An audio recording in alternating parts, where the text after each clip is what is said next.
and John McCain was just like Donald Trump, as you reported. Actually, Parker calls him up out of the blue, and he takes a call, and they wind up with an opus on the recovering political fortunes of Donald Trump. That happened every single day with John McCain, and it did enhance John McCain's reputation as being open. I don't think Donald Trump actually gets the credit he's due on that. Now, that being said, he makes such crazy news in each of these conversations that it swings to the news, not to his willingness to talk. So I think what we're seeing is just a continuation. Rallies, active press campaigns within the administration to take control of the narrative, as you described, for this first 100 days. And look, there's no question it has been probably the most intense 100 days of any modern presidency. I think part of what was so interesting about the Atlantic article is it reminded us of so many things that have occurred since the election and since the swearing in that it's exhausting to read because you realize you've been witness to that. You're trying to report it. So it's a fascinating time to be a watcher. I can't even imagine what it would be like to be a senior member of the Trump cabinet, having to track all this for a day job. You know, you guys just both put that together so well, Rick. We all remember it was a laugh line for John McCain to refer to the press as his base, right? This president does not do that, Jeannie. In fact, he didn't go to the correspondents' dinner over the weekend.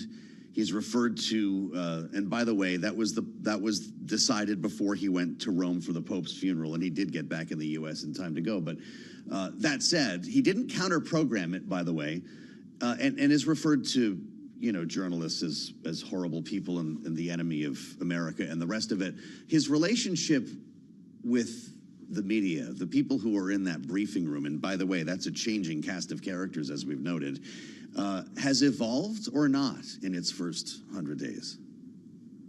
You know, I'm not sure it's evolved much. I think it's reflective of where he has always been. And I think we all can understand the reason that the framers protect the press in the First Amendment. They are absolutely critical to all of us knowing what is happening inside a room, you know, 99.9% of us can't get into. So give the press credit. I don't think his relationship has changed. They frustrate him, he frustrates them, and it goes on. But, you know, thank God they keep at it because we need a strong press at this point.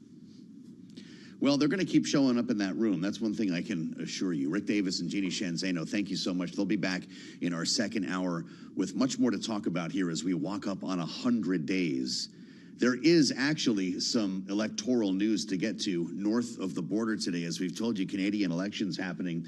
And it's been interesting because Donald Trump has played a very large role in this election, helping to boost the Liberal Party through the whole 51st state Governor Trudeau bit. We have seen the Conservative Party narrow the lead of the Liberal Party here. Liberals holding a 41% estimated popular vote share, Conservatives at 39%. And I'm glad to say that we have sent the asset north of the border to follow this and do it right. David Gura is with us, Bloomberg correspondent, host, of course, of the Big Take podcast, joining us live from Ottawa. David, this is underway right now, and we can't discount the role that Donald Trump played potentially in the outcome of this election. He's played a huge role, and you look back over this recent history, this seemed like it was the Conservatives' election to win just a few months ago, and then Donald Trump returned to the White House and began to spout off in the way that you've described, Joe, talking about Canada's potential 51st state and really calling into question that longstanding economic and trade relationship between the U.S. and Canada. And even just today, he is infusing himself into the conversation here surrounding this election. He posted on Truth Social his endorsement, I guess, if you could call it that, and once again raised the specter of Canada losing its sovereignty and becoming a part of the United States. And you saw in reply to that, Pierre Poilievre, the Conservative candidate, weighing in on X himself, saying to Donald Trump, Mr. President, stay out of this election. This is up to the voters here in Canada. But what Mark Carney, the current Prime Minister, the Liberal leader, has been saying over the course of this campaign is this is the fundamental issue that voters in this country are grappling with now, what that relationship between the U.S. and Canada is going to look like going forward. And they need to pick a Prime Minister who's going to be able to stand up to Donald Trump in the Oval Office or wherever these conversations take place and to have a really firm tone when it comes to what that relationship looks like in the future, Joe. So is the winner the man who can talk tough the most about Donald Trump? Well, if you listen to Mark Carney, it's about being able to talk tough and hold his own, but it's also the person who has experience as a technocrat in this country and in England, working as the governor of the Bank of Canada and the Bank of England, who knows his way around a crisis, just to be frank. I mean, Mark Carney was the head of the Bank of Canada during 2008, of course, during the global financial crisis, and Canada's a part of the G7, so he was integrally involved in these conversations among world economic leaders about how to get the world economy through that catastrophe. Moved over to the Bank of England. Of course, that coincided with Brexit. So he's navigated difficult situations before, and as you listen to him on the campaign trail, he's really holding up these three things in complement. He looks at those two crises and this one as the same. And so he's saying, yes, have a tough tone, be able to stand up to President Trump, but also pick somebody who has experience dealing with an issue of this magnitude. Pierre Poilievre is still running on the assumption that this is a race about change. It's a change election. That's what he was saying before we saw Justin Trudeau leave his office as prime minister. He's making the case that Mark Carney is effectively just a continuation of the Justin Trudeau prime ministership, and he's saying that this country needs something radically different, and he says that he presents himself as that. On the banks of the Ottawa River, David Gura. Live coverage from Canada, more from David coming up next hour. It's great to see you, David. We'll have a lot more ahead right here on Bloomberg.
From the world of politics to the world of business, this is Balance of Power.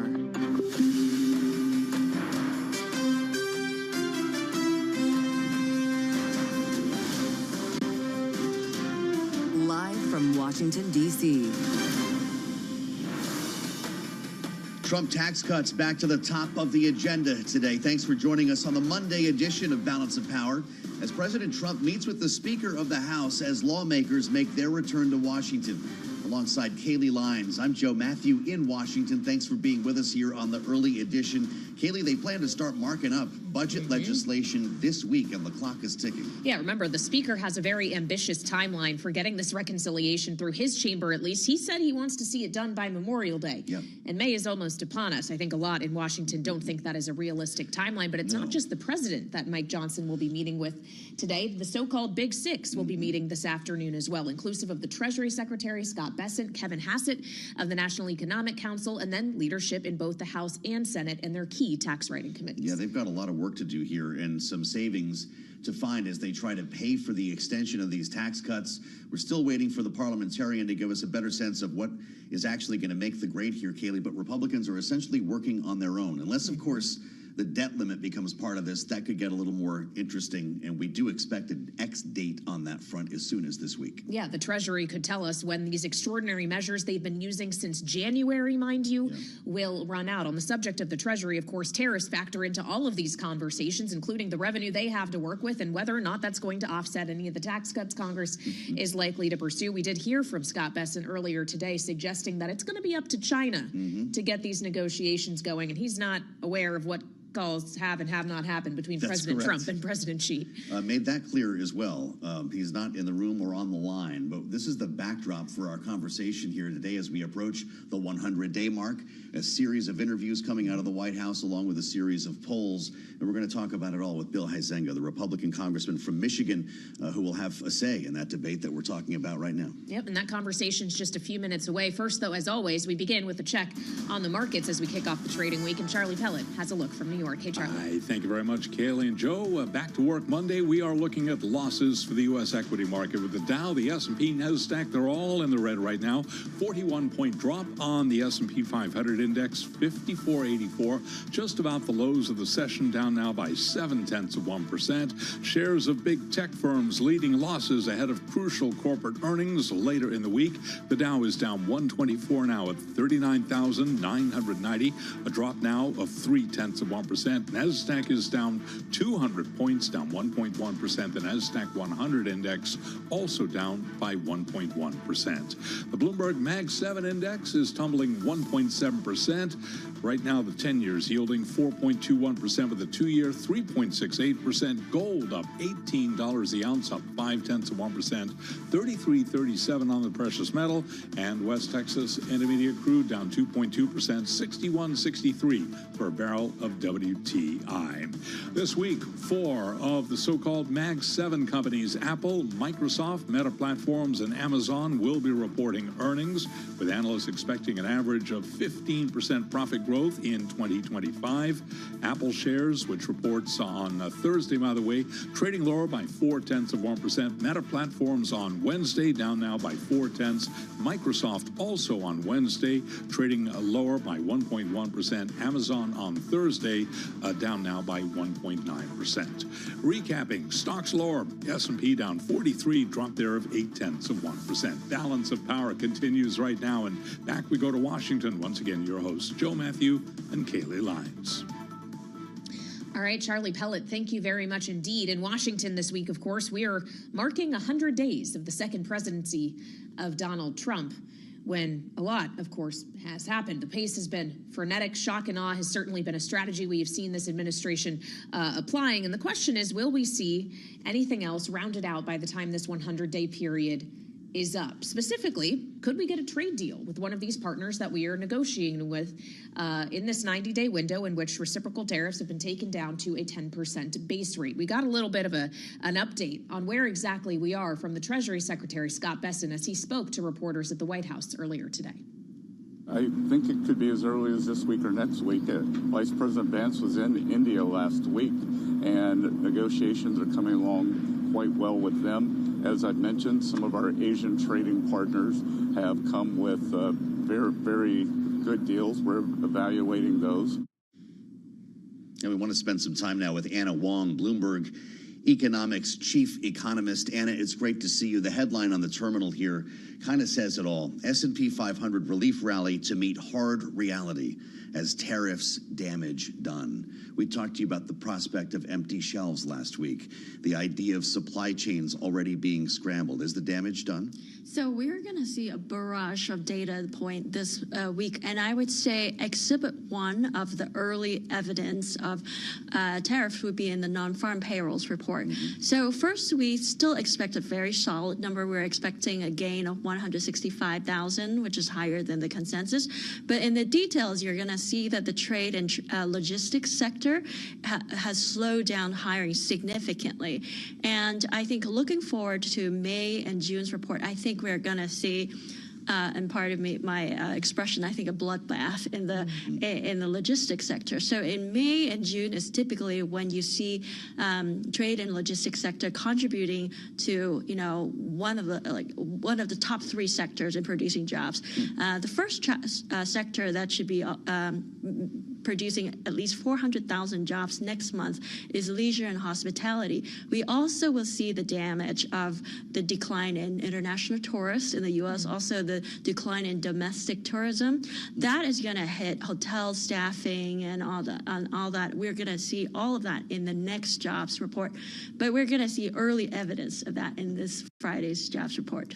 Well, and when we think about logistics and kind of the volume of transit we are seeing when it comes to the freight that's being unloaded off the coast of California, how much would, even if we get some kind of agreement to keep talking with India and other Asian trading partners, really matter economically if the tariffs that China has against us and we have against China remain north of 100%? Is that not the greatest economic impact of anything that could come out of these? Yeah, that's right, Kaylee. So if we look at from a forecaster's perspective, if we were to forecast high frequency trade, all it matters is the number of container ship leaving China to the U.S.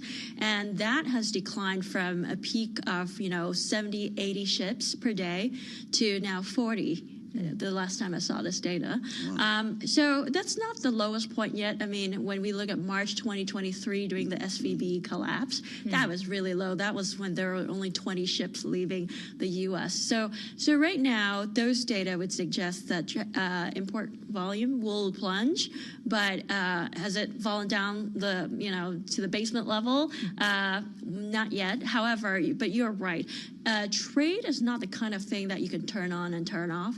With the reciprocal tariffs set to come online in early July, even announcing like 5 trade deals between now and then, for example, with India and Japan, would not be enough to get rid of all that uncertainty that many U.S. firms need in order to restart shipping before July 9th. This is fascinating. I'm just trying to delineate, based on what I'm hearing you say, between how much of this is psychological versus real impact on tariffed goods coming into the country and costing more. How much of that, for instance, leisure and hospitality number will be disrupted simply by psychology? People saying, maybe I won't actually take that trip. Yeah, I think we're already seeing in the hard data all of that trend, mapping from psychology to actually not taking that trip. It's not hypothetical. It's actually real. If you look at cross-border data from Canada to U.S., it's plunged. From Europe to U.S., plunged. And from hotel prices, as I mentioned previously, in the March CPI report, we saw very soft hotel, car rentals, airfare prices. And all of that is consistent with economic theory that the elasticity of income and demand of travel is very high, very elastic, which means when times are bad, people immediately start pulling back on travel. All right, Anna Wong, Chief U.S. Economist at Bloomberg Economics, joining us on all things trade and tariffs and how it's impacting the economy. Thank you so much. Thanks, Anna.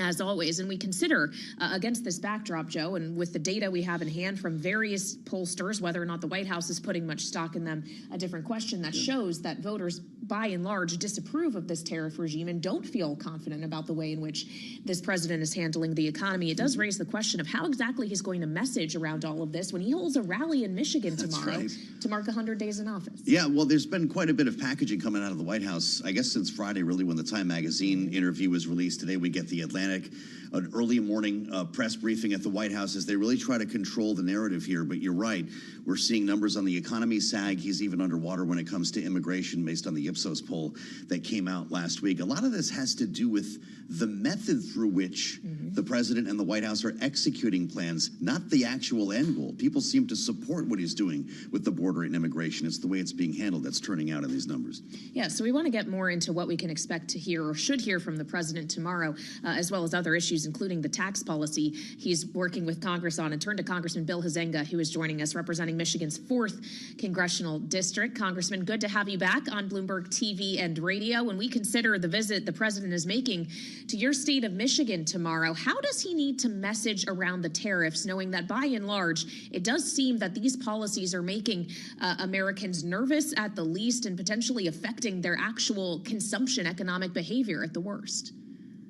Kaylee, good to be with you. And Joe, I think what Joe is leading into is really the point, right? The underlying belief that we need to do something and something significant is what my constituency, I think what Michigan and what much of the country believes. And there is no doubt that I believe he's going to go down the path of talking about promises made and promises kept. No one should be surprised at the direction that he's gone. This is probably the most transparent president we've ever had in the modern era about what he wants to do and how he wants to do it. So, how is he going to message this back in Michigan? I think it's exactly that. Look, there might be some bumps in this road, whether it's in the automotive industry, whether it's in tourism, agriculture, which are the 3 biggest drivers of the Michigan economy. It's manufacturing, agriculture, and tourism. We're going to get to the end of this tunnel, and I think it's going to be optimistic. Depends who you ask, Congressman. It's great to see you, by the way, and have you back on Bloomberg. It depends on who you ask when it comes to the auto tariffs, and you're right in the middle of it here in Michigan. At least the conventional wisdom is you ask people in the C-suites at the automakers, and they're going to give you a big thumbs down here because this hurts business. The workers, we're told, love it. And Donald Trump may get an earful on that when he's in Michigan tomorrow night. Where are you? Yeah, well, to your point, the UAW has come out and publicly supported what the president is doing. And so I represent, over on the west side of the state, a tremendous number of the suppliers that go into the Detroit 3 and a lot of the other foreign badges. And unfortunately, over the decades, there had been a requirement. You had to offshore. You had to go south. You had to co-locate with some of these other plants. Otherwise, you were just like literally taken off the list. And I've got some suppliers who fought against that and who remained U.S. and U.S. only based in their production, and they're looking around going, look, this is the right thing to do for our workers and for the American economy. And so seeing that, whether it's Honda announcing that they're bringing the Civic back to Indiana, you've got Stellantis, you've got GM, you've got Ford that are all talking about altering and how they're doing their production. Those suppliers are doing the same thing. So are there going to be some bumps in the road? Absolutely.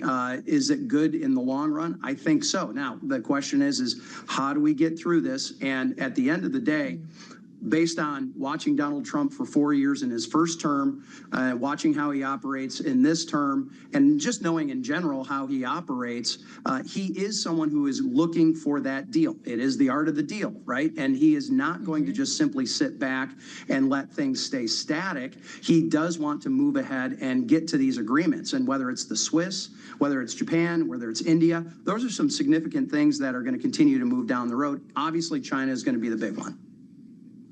Well, and we're talking, Congressman, about President Trump being the center of all of this. As he gets ready to mark these 100 days, he does so having signed more than 100 executive orders, having taken all of this action on tariffs, despite that constitutional authority technically relying on Congress or lying with Congress. When do we expect actual legislative efforts to really step up? Knowing a reconciliation fight is ahead of you, why would anyone be confident that that fight can come to a swift conclusion, given there hasn't been that much legislation coming out of Capitol Hill so far? We've had a few things going on, Kaylee, trying to keep the government open. We've got a debt ceiling that's ahead. We've got appropriations that are happening. The reconciliation, the quote unquote one big beautiful bill is a significant thing. I had a chance to talk to the president this morning briefly, where we talked a little bit about what's happening. My Financial Services Committee is going to be marking up on Wednesday. Ed and Labor is doing tomorrow, and a few others are doing tomorrow. The big ones are going to be both in Ways and Means and Energy and Commerce. And so there's progress that's being made on those. The Senate has had to get through their appointments process. That's consumed a lot of their time and effort, as it should be. And so we're going to be able to do this. It's going to be fast. I can tell you the pace out here, it ain't the pace that we saw in the last 4 years. I can tell you that. It's very rapid, very active, but we're ready for this. You mentioned you talked to the president this morning, Congressman. Did he invite you to the rally tomorrow? Are you meeting him on the tarmac? That was one of the reasons I was kind of calling and asking. Unfortunately, because of the work that we have here, he put out a Truth Social asking us to stay here back in Washington and get that work done. I don't happen to have a committee work that happens until Wednesday, so I could theoretically go out and do that. Look, we think there's going to be an exciting announcement around Selfridge Air Force Base in Michigan, and obviously this rally, which is going to be more political in nature. He's returning back home to where the home of the Reagan Democrats, those Macomb County Union households who came out in droves for Donald Trump this last election and in previous elections. He's going back, and I think it's there to celebrate it with them, and I think that's a good thing for Michigan. Well, and we'll be covering it fully here on Bloomberg TV and radio tomorrow, whatever remarks the president makes. But Congressman, to the point that the president wants you and your colleagues to stay there, be doing the work on reconciliation, he also has made it clear, most recently in the interview that published with Time Magazine just a few days ago, that he does not want to see Medicaid touched as part of this process, or at least for those who are eligible. How confident are you that this process, when it all is said and done, will not have hurt anyone's eligibility or made cuts beyond just the waste, fraud, and abuse we often hear about? Well, okay, Kaylee, you just hit on the key phrase on that: waste, fraud, and abuse. And I believe that has to be looked at. I mean, what a disservice to the taxpayer. Frankly, what a disservice to those that legitimately need this help when we knowingly turn a blind eye, which I would argue that has happened over the last number of years. And we've got to go in and make sure that safety net is there for those that need the safety net. And so I fully support that. The president's been very clear on that, whether it's in Social Security, whether it's in Medicare, Medicaid. Look, I sat for 6 years in the state capitol in Michigan, in Lansing, and it's a partnership. Medicare and Medicaid are a partnership with the states and the feds. So, the states have to be doing their part as well. But I'm very confident that, as the president said, that core function of those things is not going to get touched. In fact, I would argue, as we tighten that up and make sure that the waste, the fraud, the abuse, and the ineligible people that are currently drawing on the systems, that they get pushed out and squeezed out, it's going to be able to give greater ability to then give that benefit to those that really, truly deserve it and need it. Good to have you back, Congressman. Let's get together when you're back in town. Bill Huizenga, Republican from Michigan's 4th. I want news on Selfridge Air National Guard Base. As you mentioned, the president had spoken about delivering updated jets to that base. Maybe we'll have some news on that front. Thanks for being with us. Alongside Kaylee Lines, I'm Joe Matthew. We'll assemble our panel next. Rick Davis and Jeannie Shanzano are with us on the Monday edition of Balance of Power on Bloomberg TV and radio.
9:21 on Wall Street. We do check markets all day long here at Bloomberg. Lows of the session right now on the S&P 500 index down 50. That is a drop of 0.9%. The Dow lower by 193, down 0.5%. Nasdaq is down 231, a decline of 1.3%. A sell-off in big tech dragging stocks down at the start of a busy week for corporate earnings and key economic data.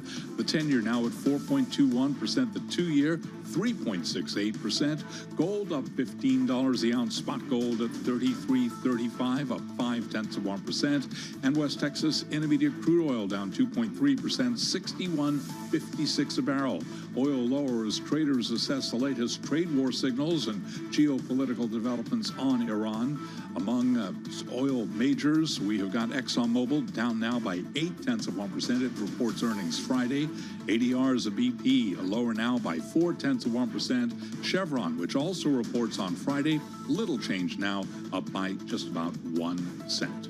Again, recapping, stocks lower, S&P down 50, down 0.9%. Balance of power continues right now. Back we go to Washington. Once again, your hosts, Joe Matthew and Kaylee Lyons. All right, Charlie Pellet, thank you very much indeed, setting us up, of course, here at the beginning of what is sure to be a very busy trading week on Wall Street, given all of those mega cap results we're going to get over the next few days. It's likely to be a busy week in politics as well, after what was, frankly, a very busy weekend in politics. Not just the White House Correspondents' Dinner, which has reporters exhausted as we begin this week here in D.C., but of course also on Saturday, heads of state from all over the world descending on Rome, the Vatican specifically, for the funeral of Pope Francis. President Trump, of course, was in attendance, as was Ukrainian President Volodymyr Zelensky. They actually met for about 15 minutes inside the Vatican in what might turn out very well to be one of the most iconic images in modern geopolitics, as the two sat knee to knee and discussed the prospects for a peace deal with Russia. We heard from President Trump as he made his way back to D.C. after that meeting about what was discussed. He told me that he needs more weapons, but he's been saying that for 3 years, you know.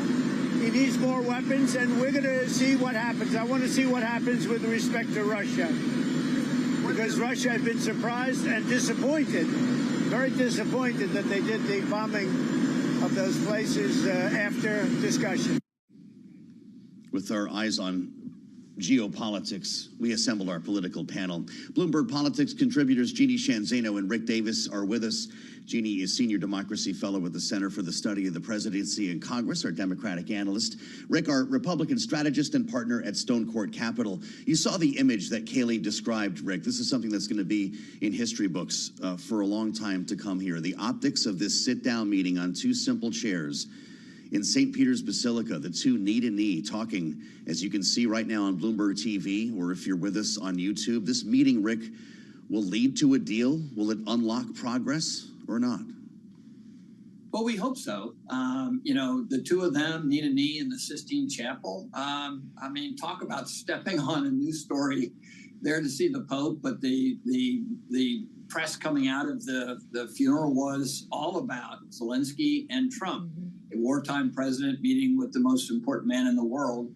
And the reality is maybe shaking something loose in the process. We've heard over and over from members of Trump's high command all week that we weren't making progress and maybe we just give up and let them work it out themselves.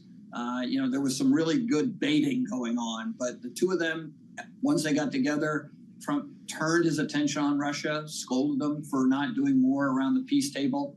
And then we see today, the Russians announced a May Day ceasefire that may be an opening for real discussions to take place. So hopefully President Zelensky has gotten Donald Trump's ear in a way that can be more productive for the outcome of these negotiations.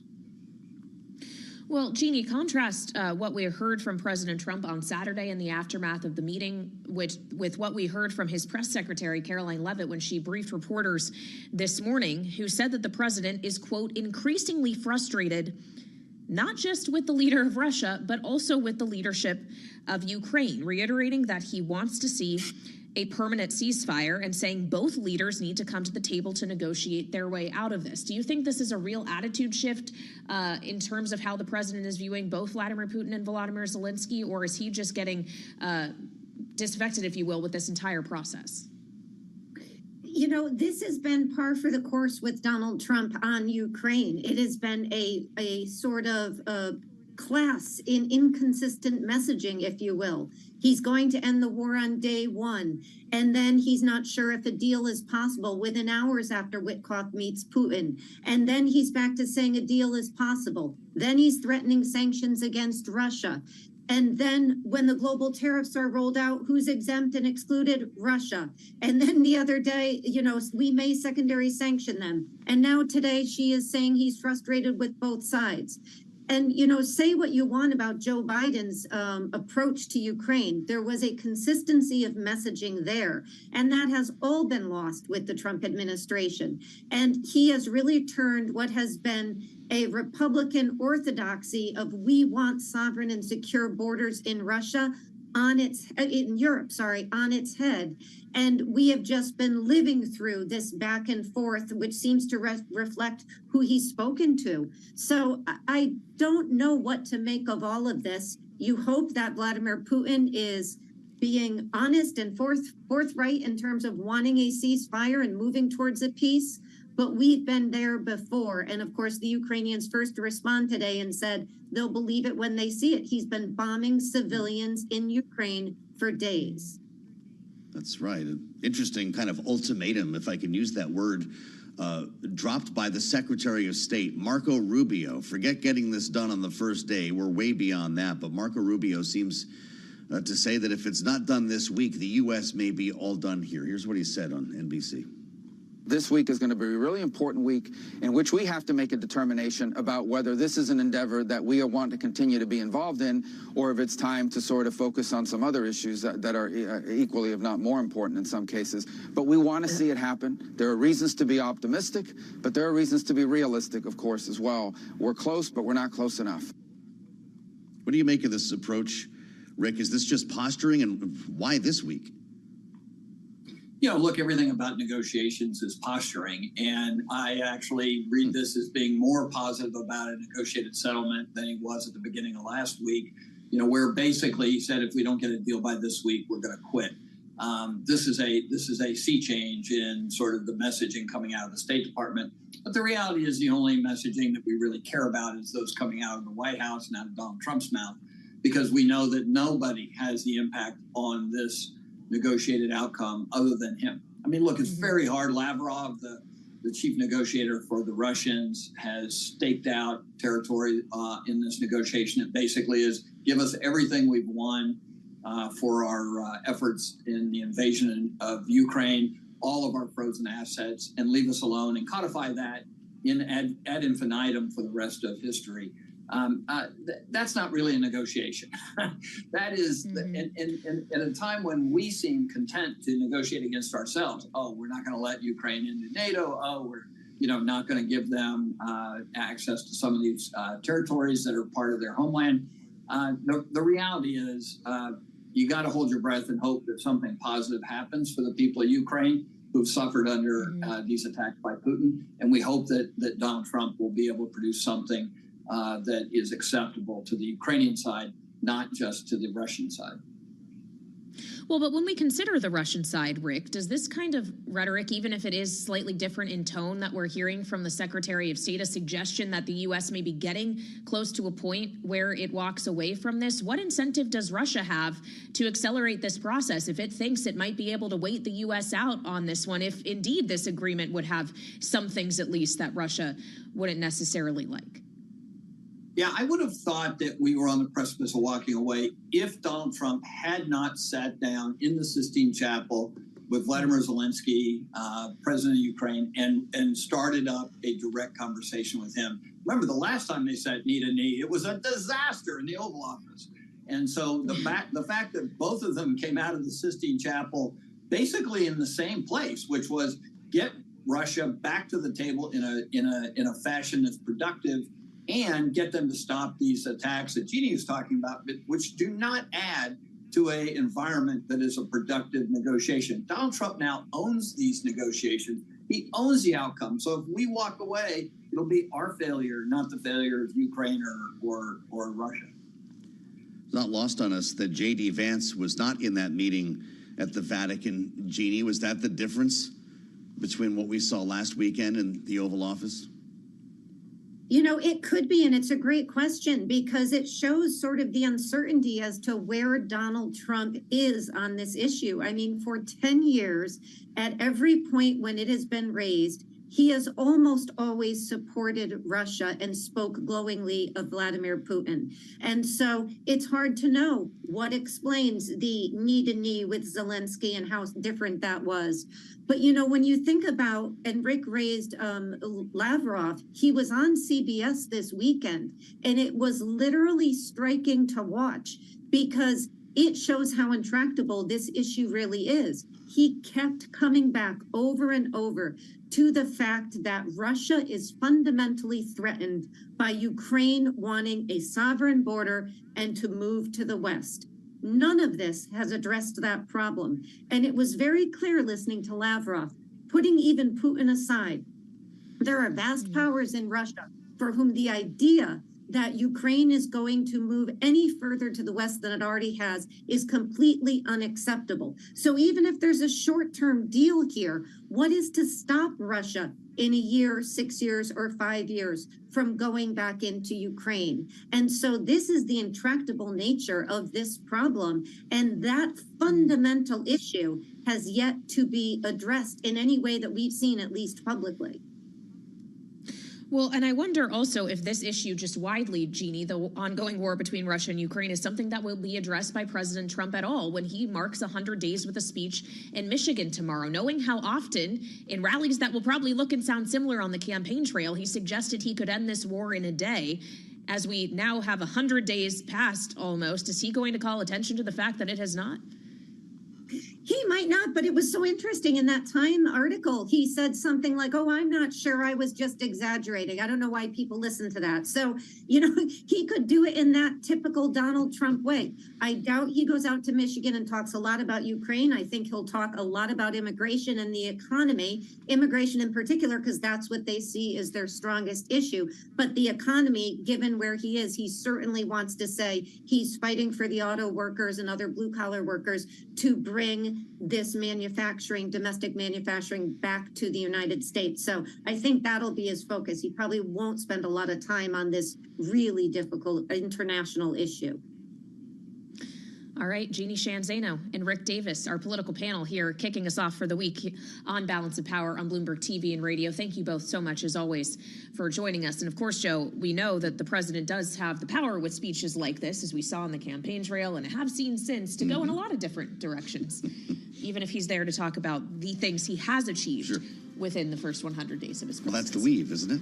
Yes. It's also how you end up moving the markets sometimes when he speaks, and we're no strangers to that. We'll get an update on the markets for you coming up with Charlie Pellet, and we're going to turn our attention to Canadian elections happening today. Yes. David Gura standing by in Ottawa. Yeah, going to be a big one. President Trump weighing in on that too today. Mind you, the 51st state talk, it's still going. We'll have more ahead here on Bloomberg TV and radio.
1:40 on Wall Street. We do check markets all day long here at Bloomberg. U.S. stocks holding very close to session lows right now, with the Dow, the S&P, NASDAQ, they're all in the red.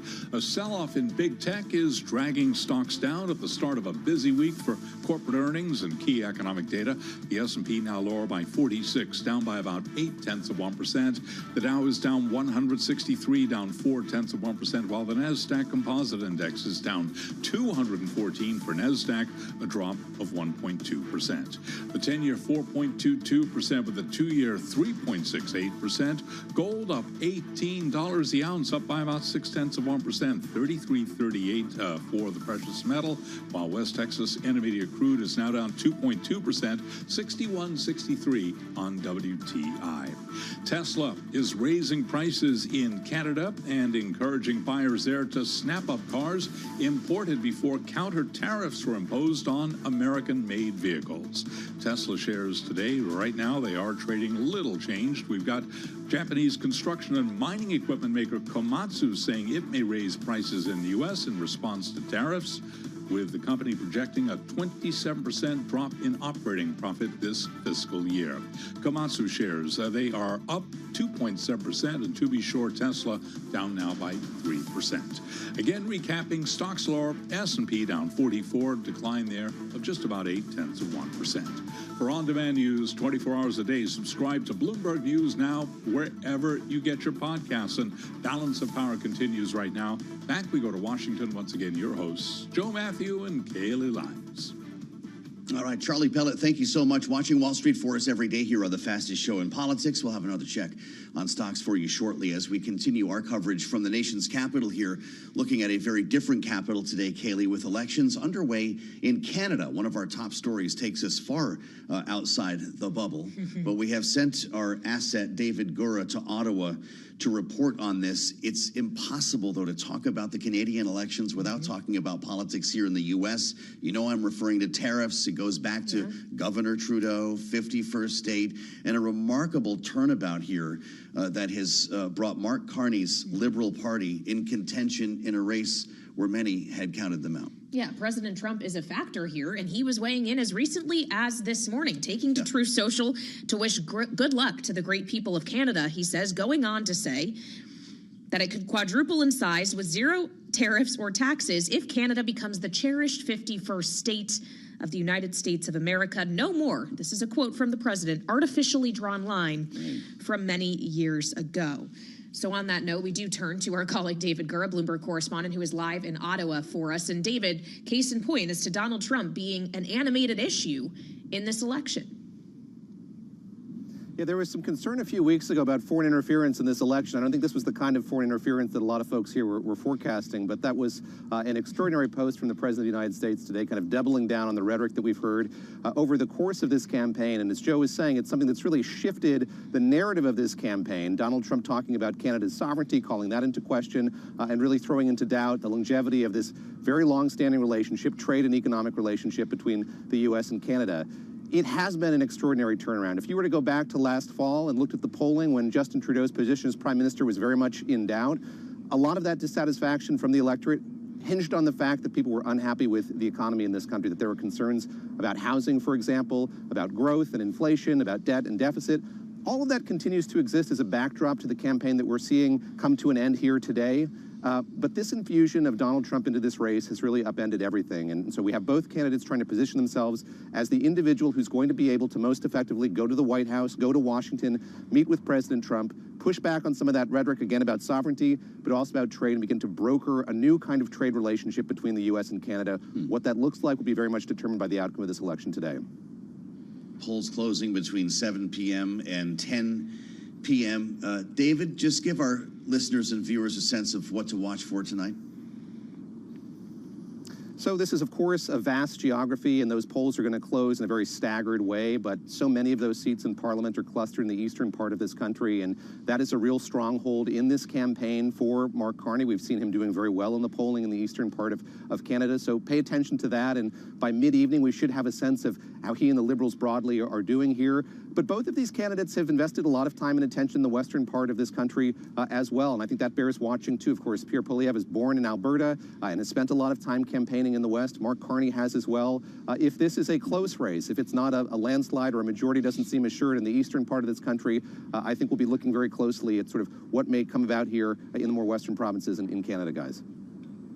David Gura, Bloomberg correspondent, host of the Big Take podcast, and I'm guessing we're going to have a good one to look forward to here with us live from Ottawa on this election day. David referring to the vast geography here that, of course, includes Manitoba, and I'm glad to say that we're joined by Manitoba's Finance Minister, Adrian Sala, with us on this election day. Minister, thanks for being here on Bloomberg TV and radio. How have the candidates spent time in Manitoba? How present have they been? And what's been their message to voters? Look, I think we're hearing, a strong message from all individuals running for leadership of our country here in Canada. Look, we're seeing, of course, Canadians are stepping up and are turning out to vote in record numbers. I think obviously the interest in voting has been driven by Donald Trump and some of the comments we've heard from him. And that's driving people to want to see certainty and, of course, looking to have a prime minister step up and provide that certainty going forward. Certainly one of the big stories, I think, over the last couple of months has been a major shift in polling towards the favor of the Liberal candidate, Mr. Carney. But I think there's a bigger story here at play, which is that both major parties now, we're seeing a lot of consensus, I think in response to what we're seeing to the south of us, where there's a real agreement around the importance of looking to do nation-building projects, finding a way forward on environmental approvals to make sure projects can move forward more quickly, and of course, focusing on the development of trade corridors. So we're seeing that consensus, and I think that that's a good thing because ultimately that will serve Canada well going forward and ensuring that provinces like Manitoba continue to grow and develop. Well, Minister, as you allude to the swings in polling, which our colleague was just speaking to as well, can you just describe for us the sentiment shift you have seen underway in Canada amongst Canadians since President Trump assumed office? Because we've heard a lot about the nationalism, Canadians not wanting to make trips to the U.S., for example. Just how powerful a force is that? It's been an incredibly powerful force. Look, I think the comments from President Trump have really driven Canadians to unite in wanting to work together to ensure that we respond to the threats that we've seen to our economy and our sovereignty. Canadians are wanting to work together like never before in response to those threats. And so we're seeing that again in terms of the types of language we're seeing from all parties and frankly the two major parties that are contending for leadership of this country. And again, orienting them towards nation-building projects. And of course, for provinces like Manitoba, this is a good thing.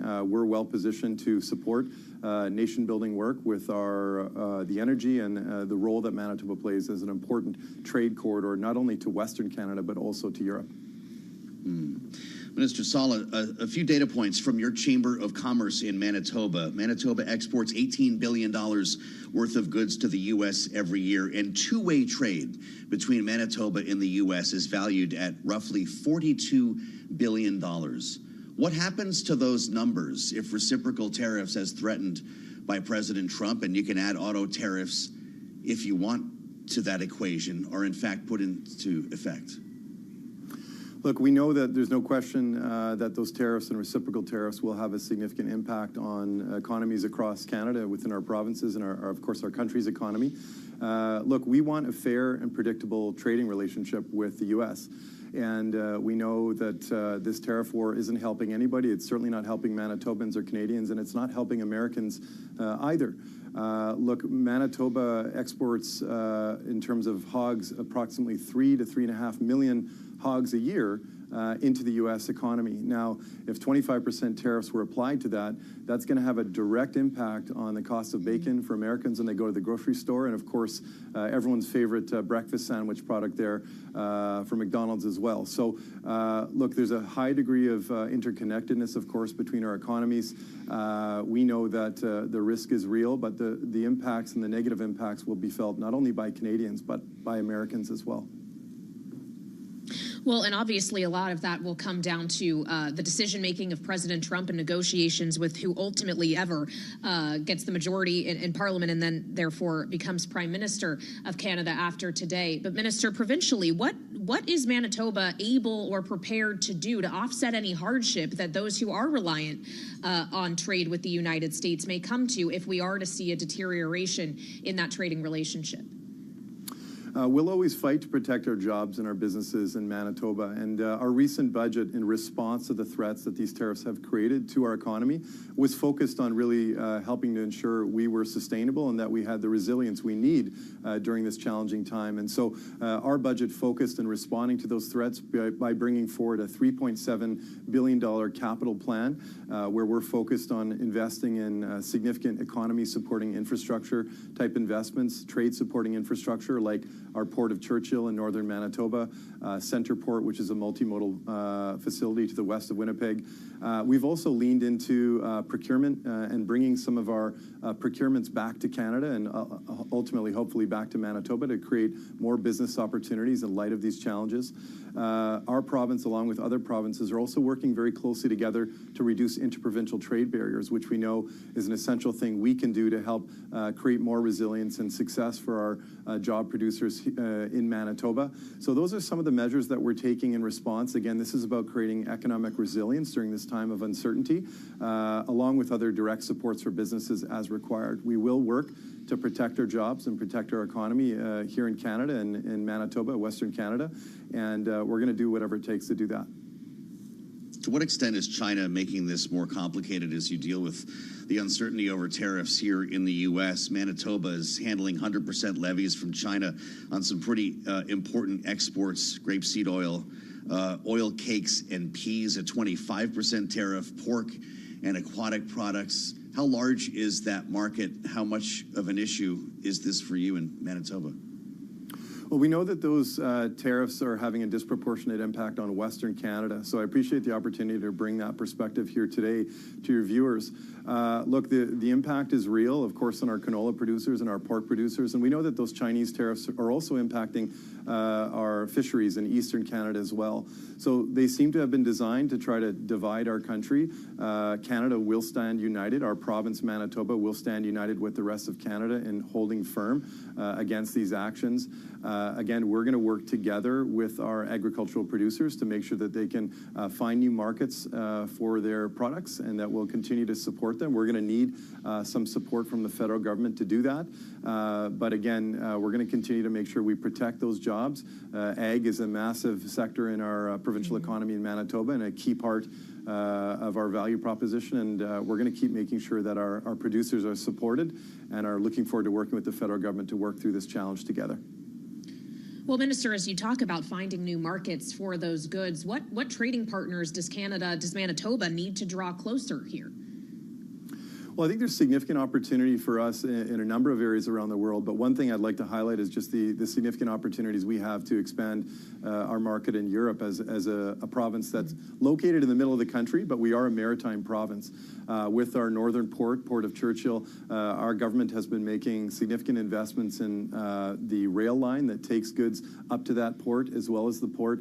We're going to see critical mineral shipments double this summer from the Port of Churchill. So a lot of exciting opportunity as it relates to expanding Manitoba's role as an important trade corridor for moving goods from Western Canada to Europe through the port, and ideally seeing more goods move from Europe the other way into Western Canada. So Europe is one significant opportunity for us, given that maritime port that we have.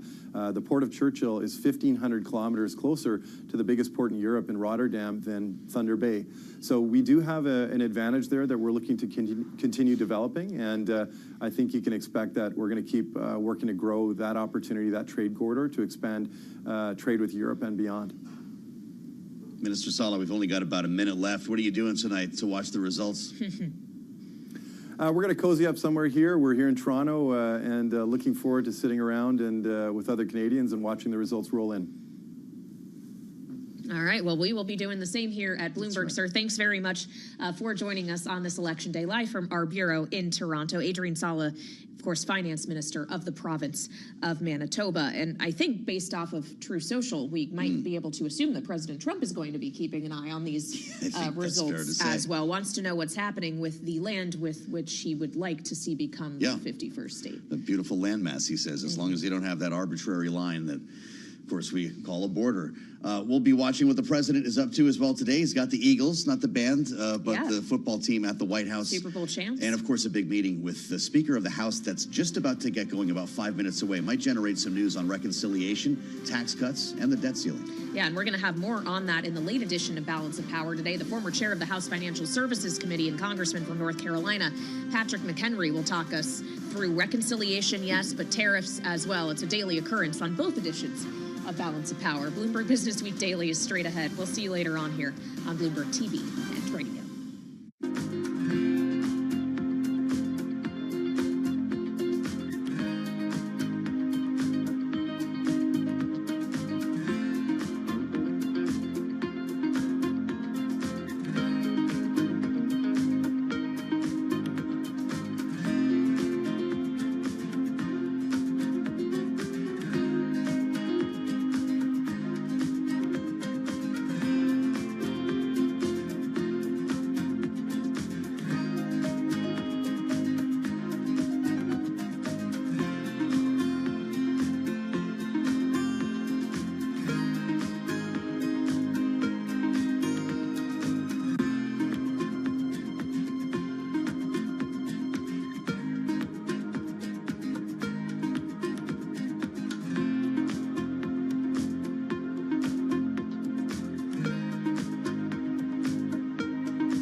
is Bloomberg Business Week Daily, reporting from the magazine that helps global leaders stay ahead, with insight on the people, companies, and trends shaping today's complex economy, plus global business, finance, and tech news as it happens. Bloomberg Business Week Daily with Carol Masser and Tim Stenivek, live on Bloomberg Radio, television, YouTube, and Bloomberg Originals. And a very good afternoon, everybody. Yes, indeed, this is Bloomberg Business Week Daily. Carol Masser, Tim Stenivek, live here at Bloomberg headquarters in New York City. Gotta say, we've all been talking about, there's a lot of stuff going on, but it almost feels like a little bit of a wait-and-see mode, Tim. Yeah, and what are we waiting for and what are we going to see, right? That's the big question. Certainly, we know we're waiting for earnings from big tech companies happening later this week. Apple's reporting on Thursday.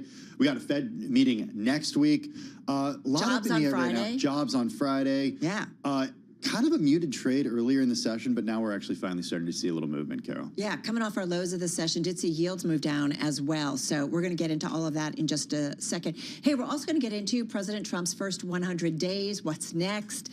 Tax cuts, anyone? Like, we kind of want to know where we're going to go from here. Also, Canada's referendum on Trump. We're going to be hearing from David Gura on the ground in Canada in just a few minutes. Yep, and also what could be a pivotal week for the war between Russia and Ukraine and the U.S. role in all of that, backing or not backing. So we're going to get into that. First up, though, let's get to that trade and to Charlie Pellet. All right, thank you very much. And here's what's going on. Stocks lower across the board with the Dow, the S&P, NASDAQ, all in the red. As Tim and Carol mentioned, a lot going on during the coming week. We've got big tech moving lower today at the start of a busy week for corporate earnings and also key economic data translation jobs report on Friday.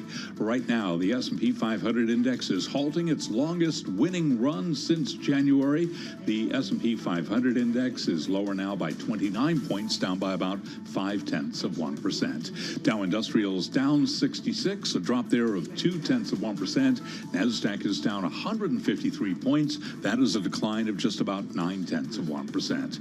10-year at 4.22%, with the 2-year currently yielding 3.69%.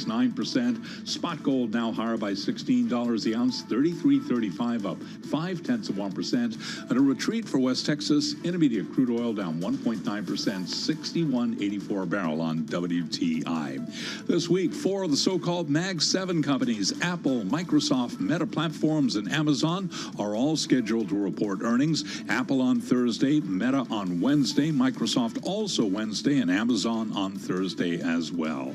And coming up after the close of trading today, we'll be hearing from 2 tech companies, Cadence Design Systems and Rambus. Again, recapping here, S&P down 30, a drop right now of just about 0.5%. For on-demand news 24 hours a day, subscribe to Bloomberg News Now wherever you get your podcasts. I'm Charlie Pellet. That is a Bloomberg Business Flash. Got it, Charlie. Thank you so much. Well, President Trump has been commenting on the Canadian elections today on social media, once again mentioning the possibility, or at least his thoughts when it comes to Canada becoming the 51st state of the United States. As for the election itself, the Conservative Party has chipped away at the lead held by Mark Carney's Liberals in the final days of Canada's election campaign. Those surveys, Tim, still point to a probable Liberal victory in today's vote, but we want to see where we are at this moment in time. So let's head to Ottawa and to David Gura, Bloomberg News correspondent and host of the Big Take podcast. David, President Trump certainly thinks the Canadian elections matter as he's talking about them on social media. Some U.S. citizens, though, might say, why should we care? Why should we be so invested in this? What say you?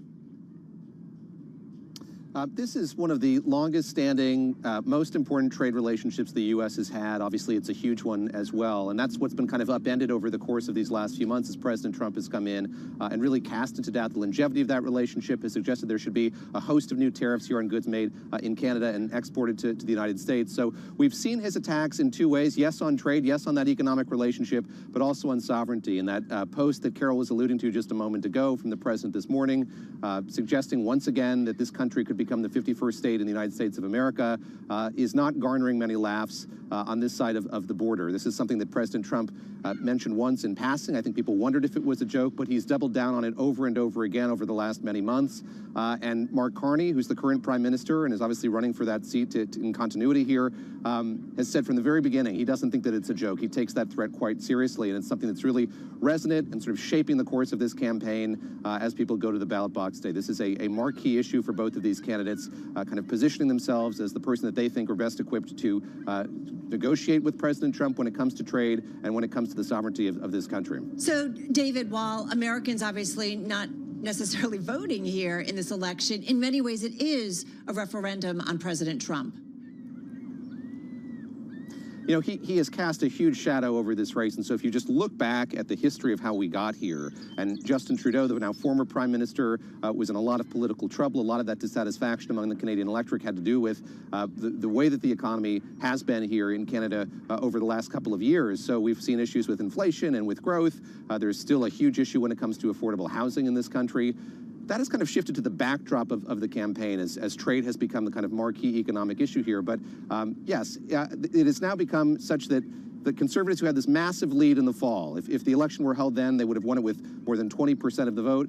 Not only have the Liberals caught up with that, they've surpassed it, as you mentioned just a moment ago. So it's really turned the election on its head, just the indirect involvement, I guess you could say, of President Trump through rhetoric and the direct involvement of kind of casting that trade relationship into doubt. What's the sentiment, or what are sort of the vibes that you're getting from your time on the ground in Canada?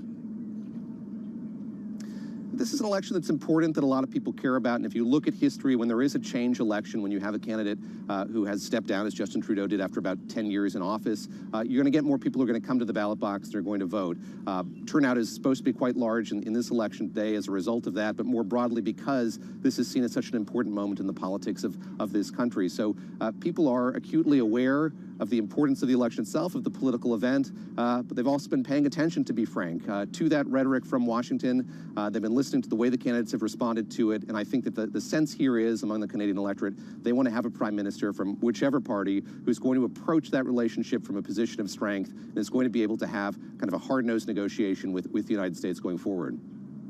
All right, vibes on the ground. You are there. We do always love to see, kind of what you're hearing, what you're seeing when it comes to how Canadians are feeling about what used to be a very warm and connected relationship, the United States. Everybody with whom I've bumped in or interacted with brings this up. They talk about the relationship. They talk about how things have changed. They bring up Trump's tariffs, as I've heard them referred to by a number of people. This is very much front of mind, and I think behind that is some sense of sorrow and bewilderment over how this has happened and how we've gotten to this place. So, and you look at that post from President Trump today, there is this kind of blithe rosiness to his rhetoric that, in earnest suggesting that Canada could become the 51st state. I think a lot of people here are perplexed, flummoxed by that, worried by it.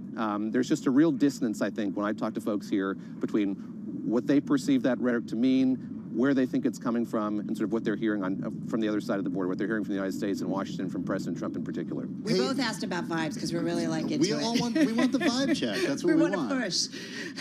Hey, David, you did mention the way the race has changed in recent weeks, and I want to be careful with talking a little bit about polling here. And you mentioned some polls and the way that it's become closer and the way the outcome has shifted. What are the polls indicating about what is most important to the voters at this point, and why that has sort of shifted the electorate a bit? So, in recent months, there has been polling on this issue about who's best equipped to deal with President Trump. So that's certainly something that's been seen as advantageous to Mark Carney, the current prime minister. He is a technocrat. He's not a politician by career or training. He was the head of the Bank of Canada and the Bank of England and sort of navigated both of those institutions through major crises. Obviously, the 2008 financial crisis when he was at the Bank of Canada, and Brexit when he was at the Bank of England.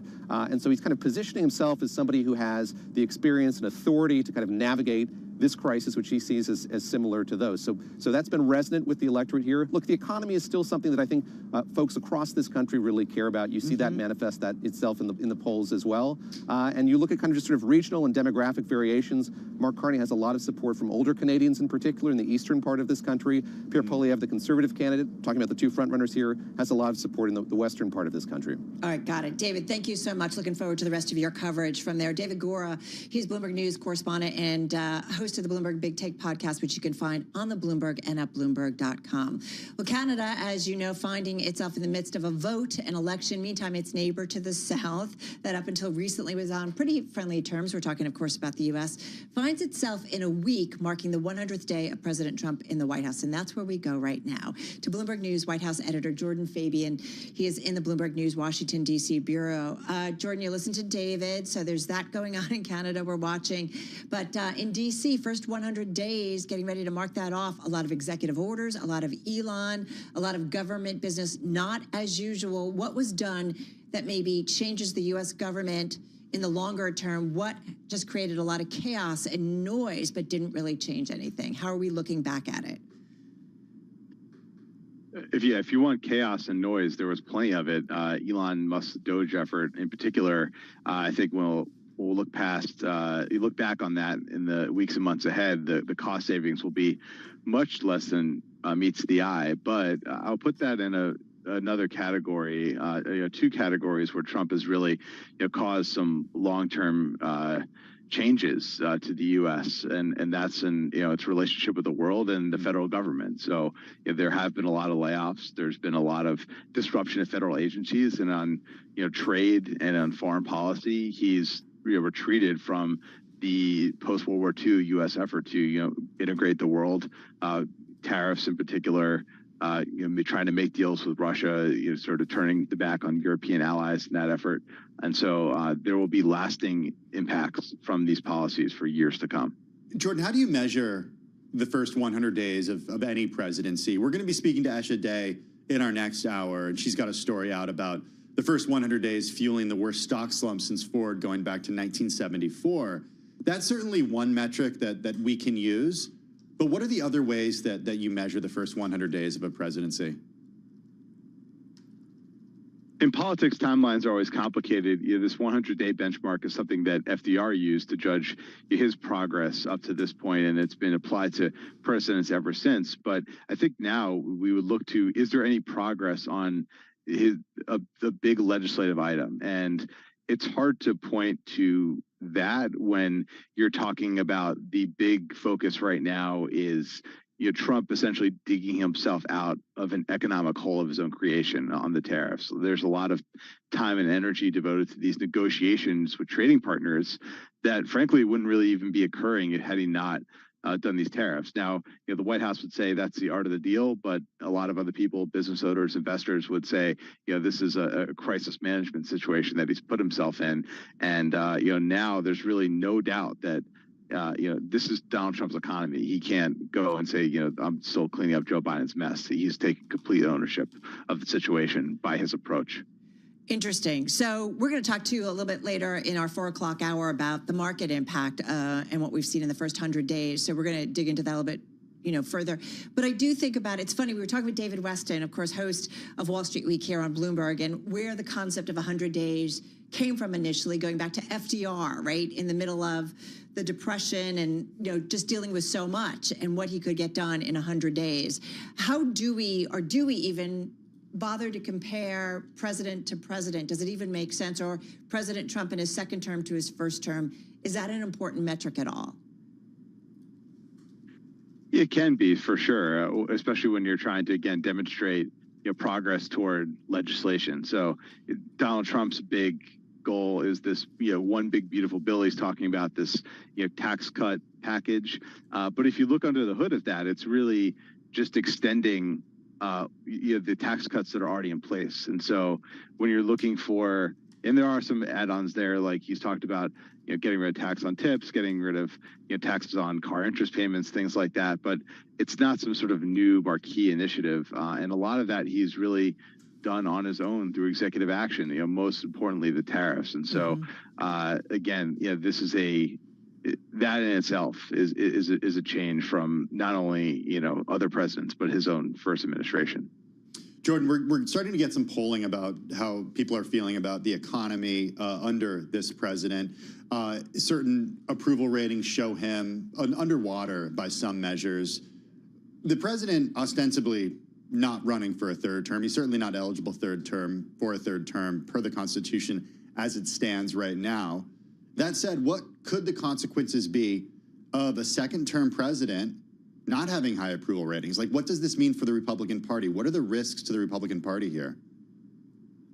They're twofold immediately. One is I don't see Republicans breaking with him en masse, but he does need political capital to get that tax bill through. And if he's burning it all on, tariff policies that aren't popular and other executive actions that aren't hitting really with their Republican base, that's going to have an effect on his ability to move things through Congress. And then, of course, looking ahead to next year, the midterm elections, when Republicans are looking to keep control of both the House and the Senate, if he's unpopular and underwater with voters, that's going to make it hard for incumbent Republicans to win re-election.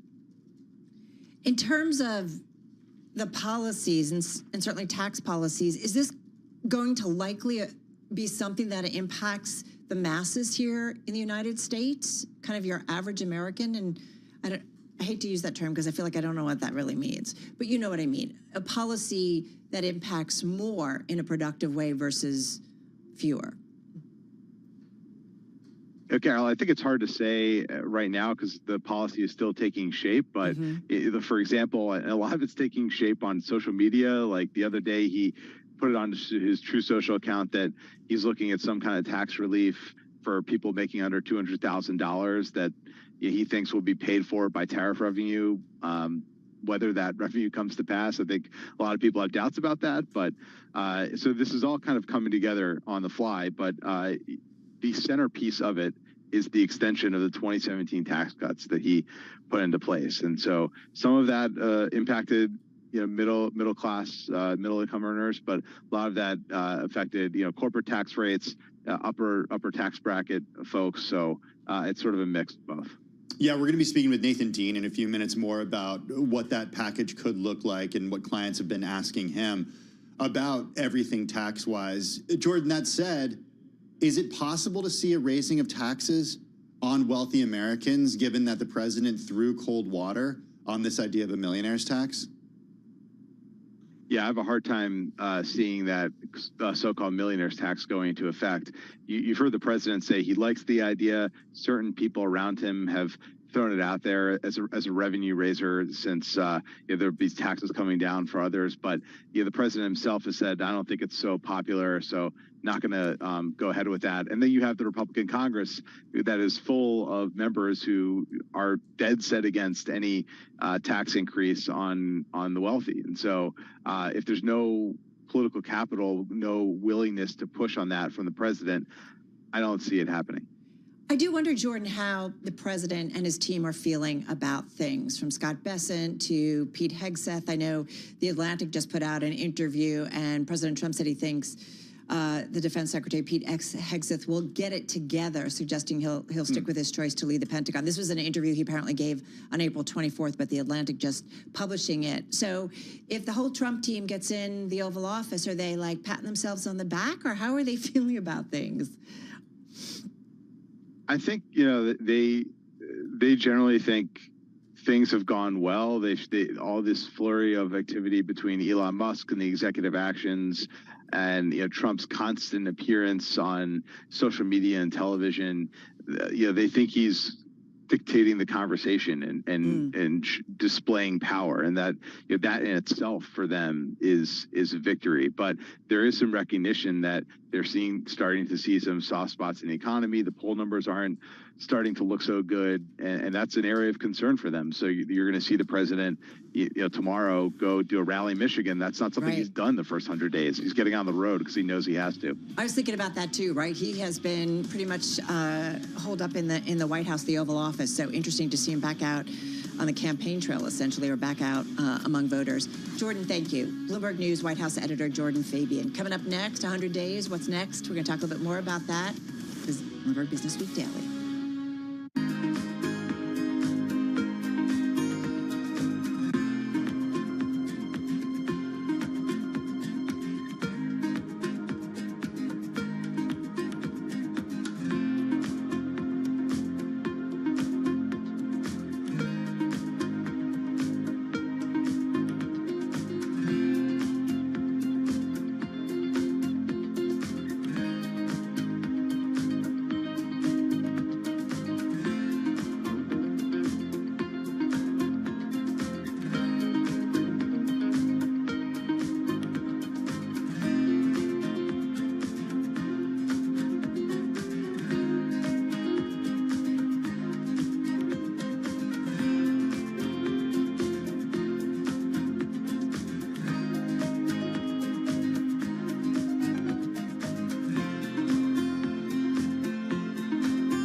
It's 2:21 on Wall Street. We do check markets all day long here at Bloomberg. U.S. stocks off, session lows. Still looking at a down day for the Dow, the S&P, and NASDAQ. S&P halting its longest winning run since January, showing a loss right now of 31 points. The S&P at 54.93, down 0.6%. The Dow lower by 87 points, down 0.2%. The NASDAQ Composite Index now down 152, a decline of 0.9%. The Bloomberg Mag 7 Index ahead of earnings, down 1.2%. 10-year yield, 4.22%, with a 2-year currently yielding 3.69%. Gold up $19 the ounce, up 0.6%. West Texas Intermediate crude oil down 1.8%, 61.89 a barrel. And Bitcoin now down 0.5%, 93,878 on Bitcoin. Tesla shares are lower. Tesla down now by 1.4%. It is raising prices in Canada and encouraging buyers there to snap up cars imported before counter tariffs were imposed on American-made vehicles. And Japanese construction and mining equipment maker Komatsu says it may raise prices in the U.S. in response to tariffs. Its ADRs, they're gaining now. Right now, Komatsu up by 2.4%. Recapping, S&P down 31, a decline of 0.6%. For on-demand news 24 hours a day, subscribe to Bloomberg News now wherever you get your podcasts. I'm Charlie Pellet. That is a Bloomberg Business Flash. All right, you know this already. We've been talking about it. This week marking the first 100 days of President Trump's second term. We covered it. Question is, we want to dig a little bit more into, Tim, what comes next? U.S. Treasury Secretary Scott Bessent and congressional Republicans will meet to sketch out the plan for passing a multi-trillion-dollar tax cut in the coming weeks. As polling shows that voters largely disapprove of the White House's handling of the economy, President Trump weighing in on taxes yesterday as he was traveling back to Washington, D.C.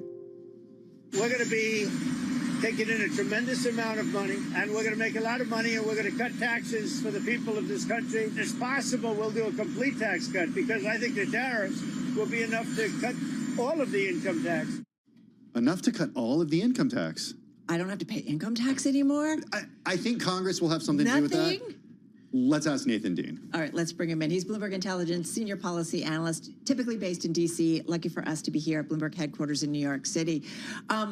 All income tax? No, I don't think it's going to happen. But you are going to there are going to be some tax cuts in this bill. I mean, so what they're talking about is a $5.3 trillion reconciliation bill. There's about $1.5 trillion earmarked in there for tax cuts. So primarily what we're thinking is no taxes on tips, no taxes on overtime, and for, no taxes on Social Security. Those are like the three main priorities.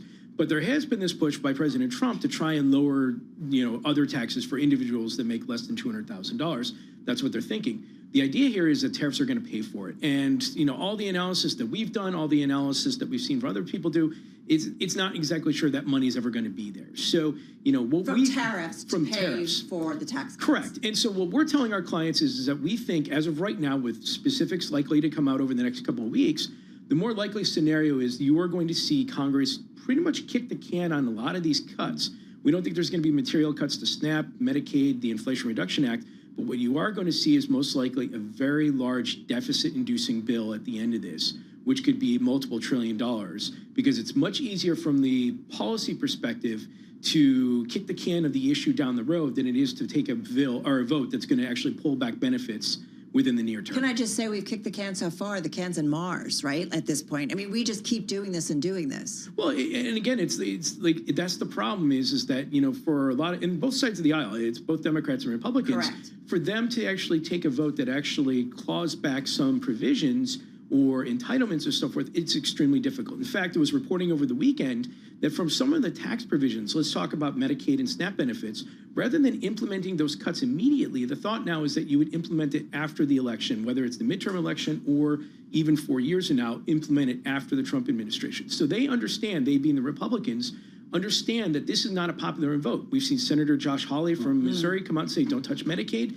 We've seen the chairman of the House Ag Committee, Glenn Thompson, come out and say, look, we can't really touch SNAP benefits outside of maybe just trying to combat waste and fraud. So there's a lot of ideas out there, but at the end of the day, it's much easier to kick the can on the deficit than to do anything else. So do you think that indeed we will see tax on tips taken away? No tax in this next bill.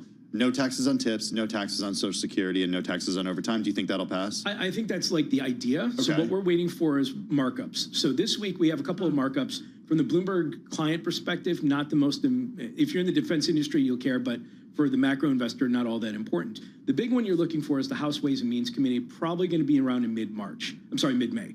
And that is the one that's going to have a lot of these ideas in there. And what's the total there that would add up to? What are some rough estimates on how much revenue the government would lose out on as a result of not taxing those things? So here's the interesting thing. So the Senate resolution and the House resolution had two different, they were the same at the top number, $5.3 trillion bill. But where it differs is how are you going to cut in order to pay for this $1.5 trillion? What the Senate did is they said, well, we're going to just as a floor cut $4 billion, so with a B. The House said we're going to cut $1.5 trillion, so we'll have like for like. But it's much easier to say that you're just going to kick the can than it is to cut. So that $1.5 trillion will most likely include some form of no taxes on tips, no form on overtime. We'll have to see what the estimates actually come out to be. And for the New Yorkers and Connecticut and New Jersey folks, the SALT deduction most likely we think will go from around $10,000 to the general feeling in Washington right now is around $25,000 to $30,000. What do you think, Carol? Better. Okay. Better. Is this governing? Is this governing for the people, or is this just governing to make sure I keep my job by members of Congress? This is governing to avoid the filibuster and to do something without the opposition party. And so this is how President Obama got Obamacare through. This is how President Biden got the Inflation Reduction Act through. And this is how President Trump got Trump 1.0 tax cuts through. But using reconciliation, you have a majority vote in the House, a majority vote in the Senate, you bypass the filibuster. But the caveat is that you should only be able to do things that impact the budget. What the Senate did is they said, you know what, the current cost of these Trump-era tax cuts of extending it is effectively zero because it's current policy. That's something that hasn't really worked in the past. They just said, well, we're going to do that this time. And as a result, the deficit now may go up significantly as a result of this. But, you know, we also tell our clients that there are a lot of deficit hawks out there that wouldn't be going for this. But we think President Trump ultimately would use his political capital to get those Republicans on board. Meaning, sign this, go with me, or you're getting primaried? Exactly. You march down to Capitol Hill, look them in the eye and say, are you going to derail my plan?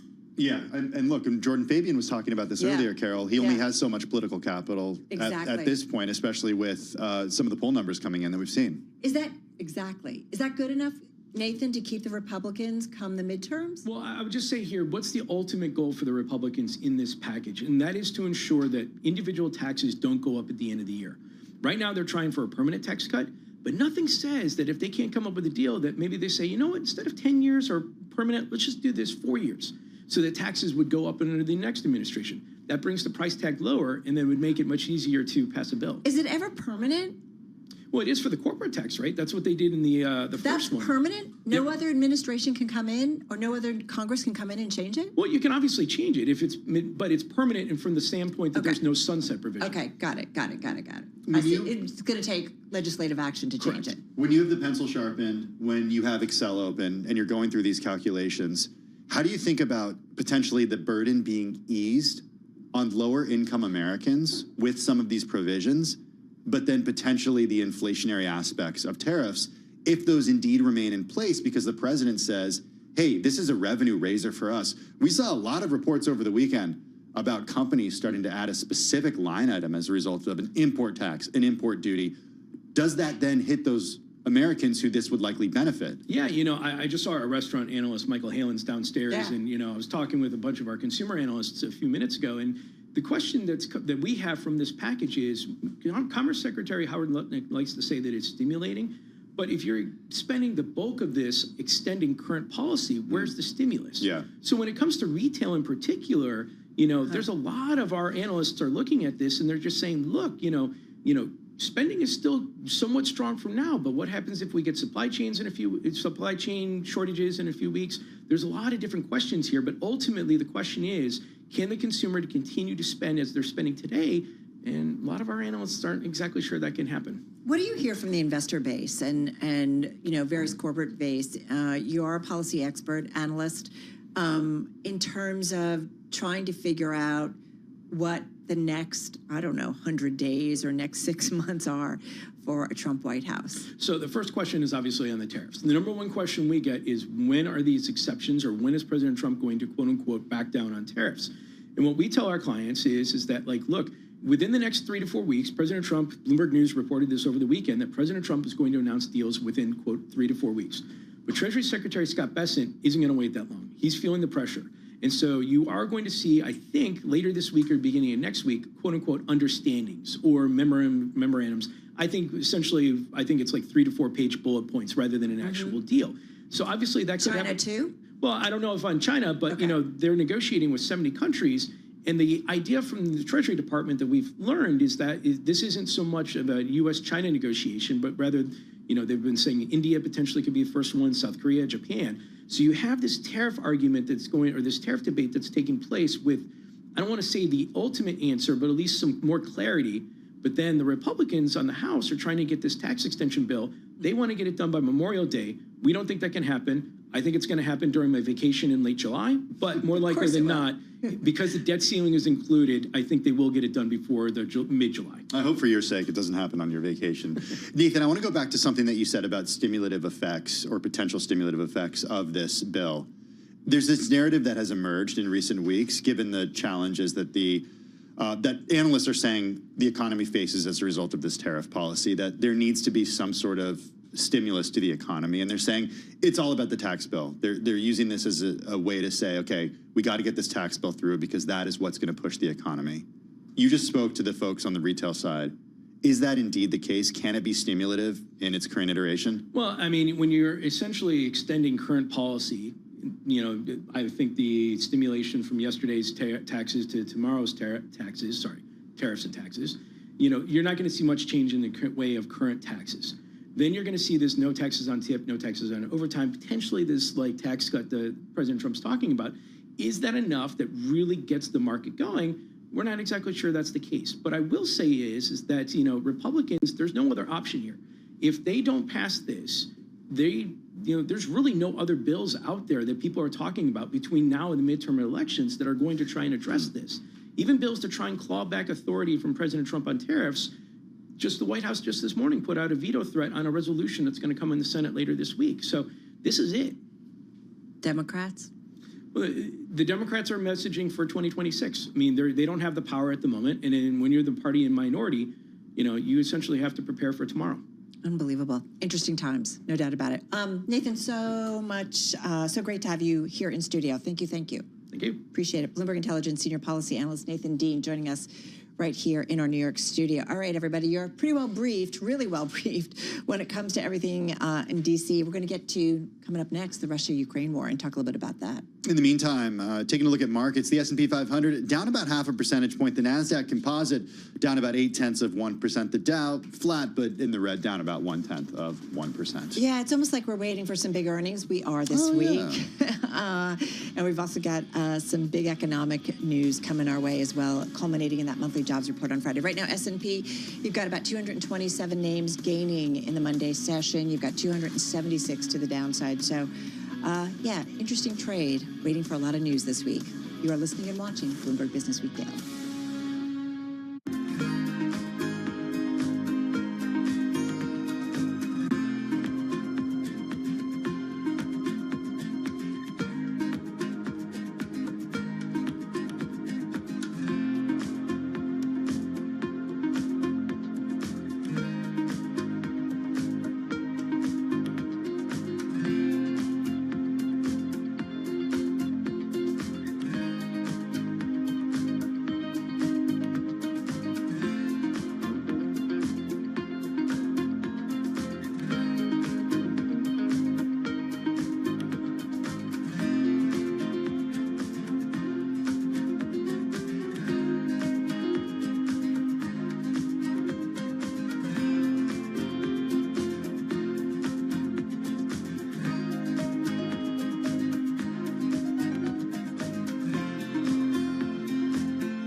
It's 2:40 on Wall Street. We do check markets all day long here at Bloomberg. I'm Charlie Pellet. A sell-off in big tech underway right now with the S&P 500 index halting its longest winning run since January.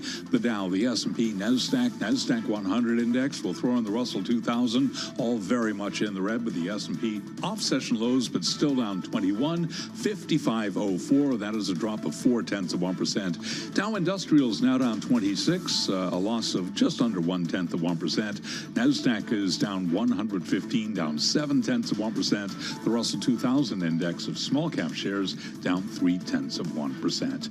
10-year 4.22% with the 2-year 3.69%. Gold up $28 the ounce, 33.48, up by about 0.9%.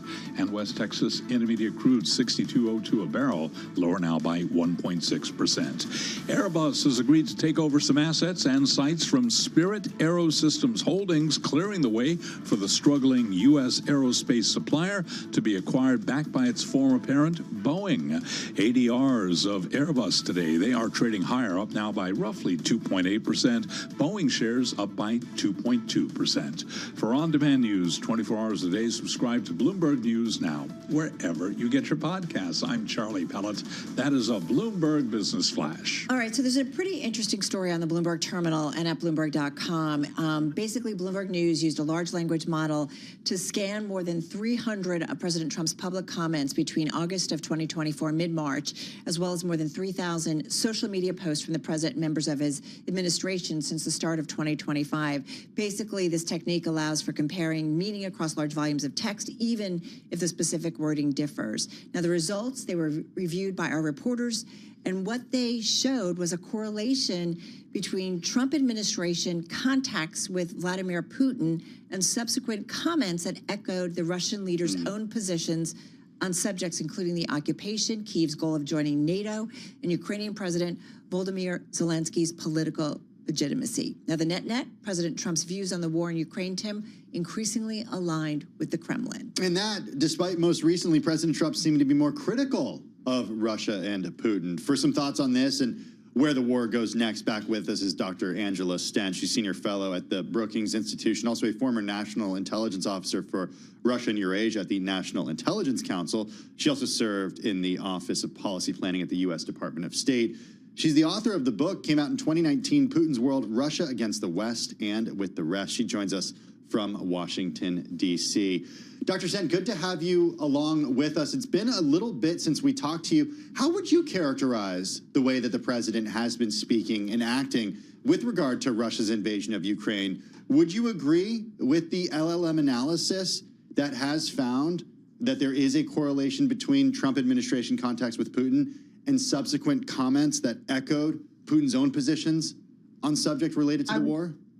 Yeah, I would definitely agree with that. I think that was true even before he was elected president a second time.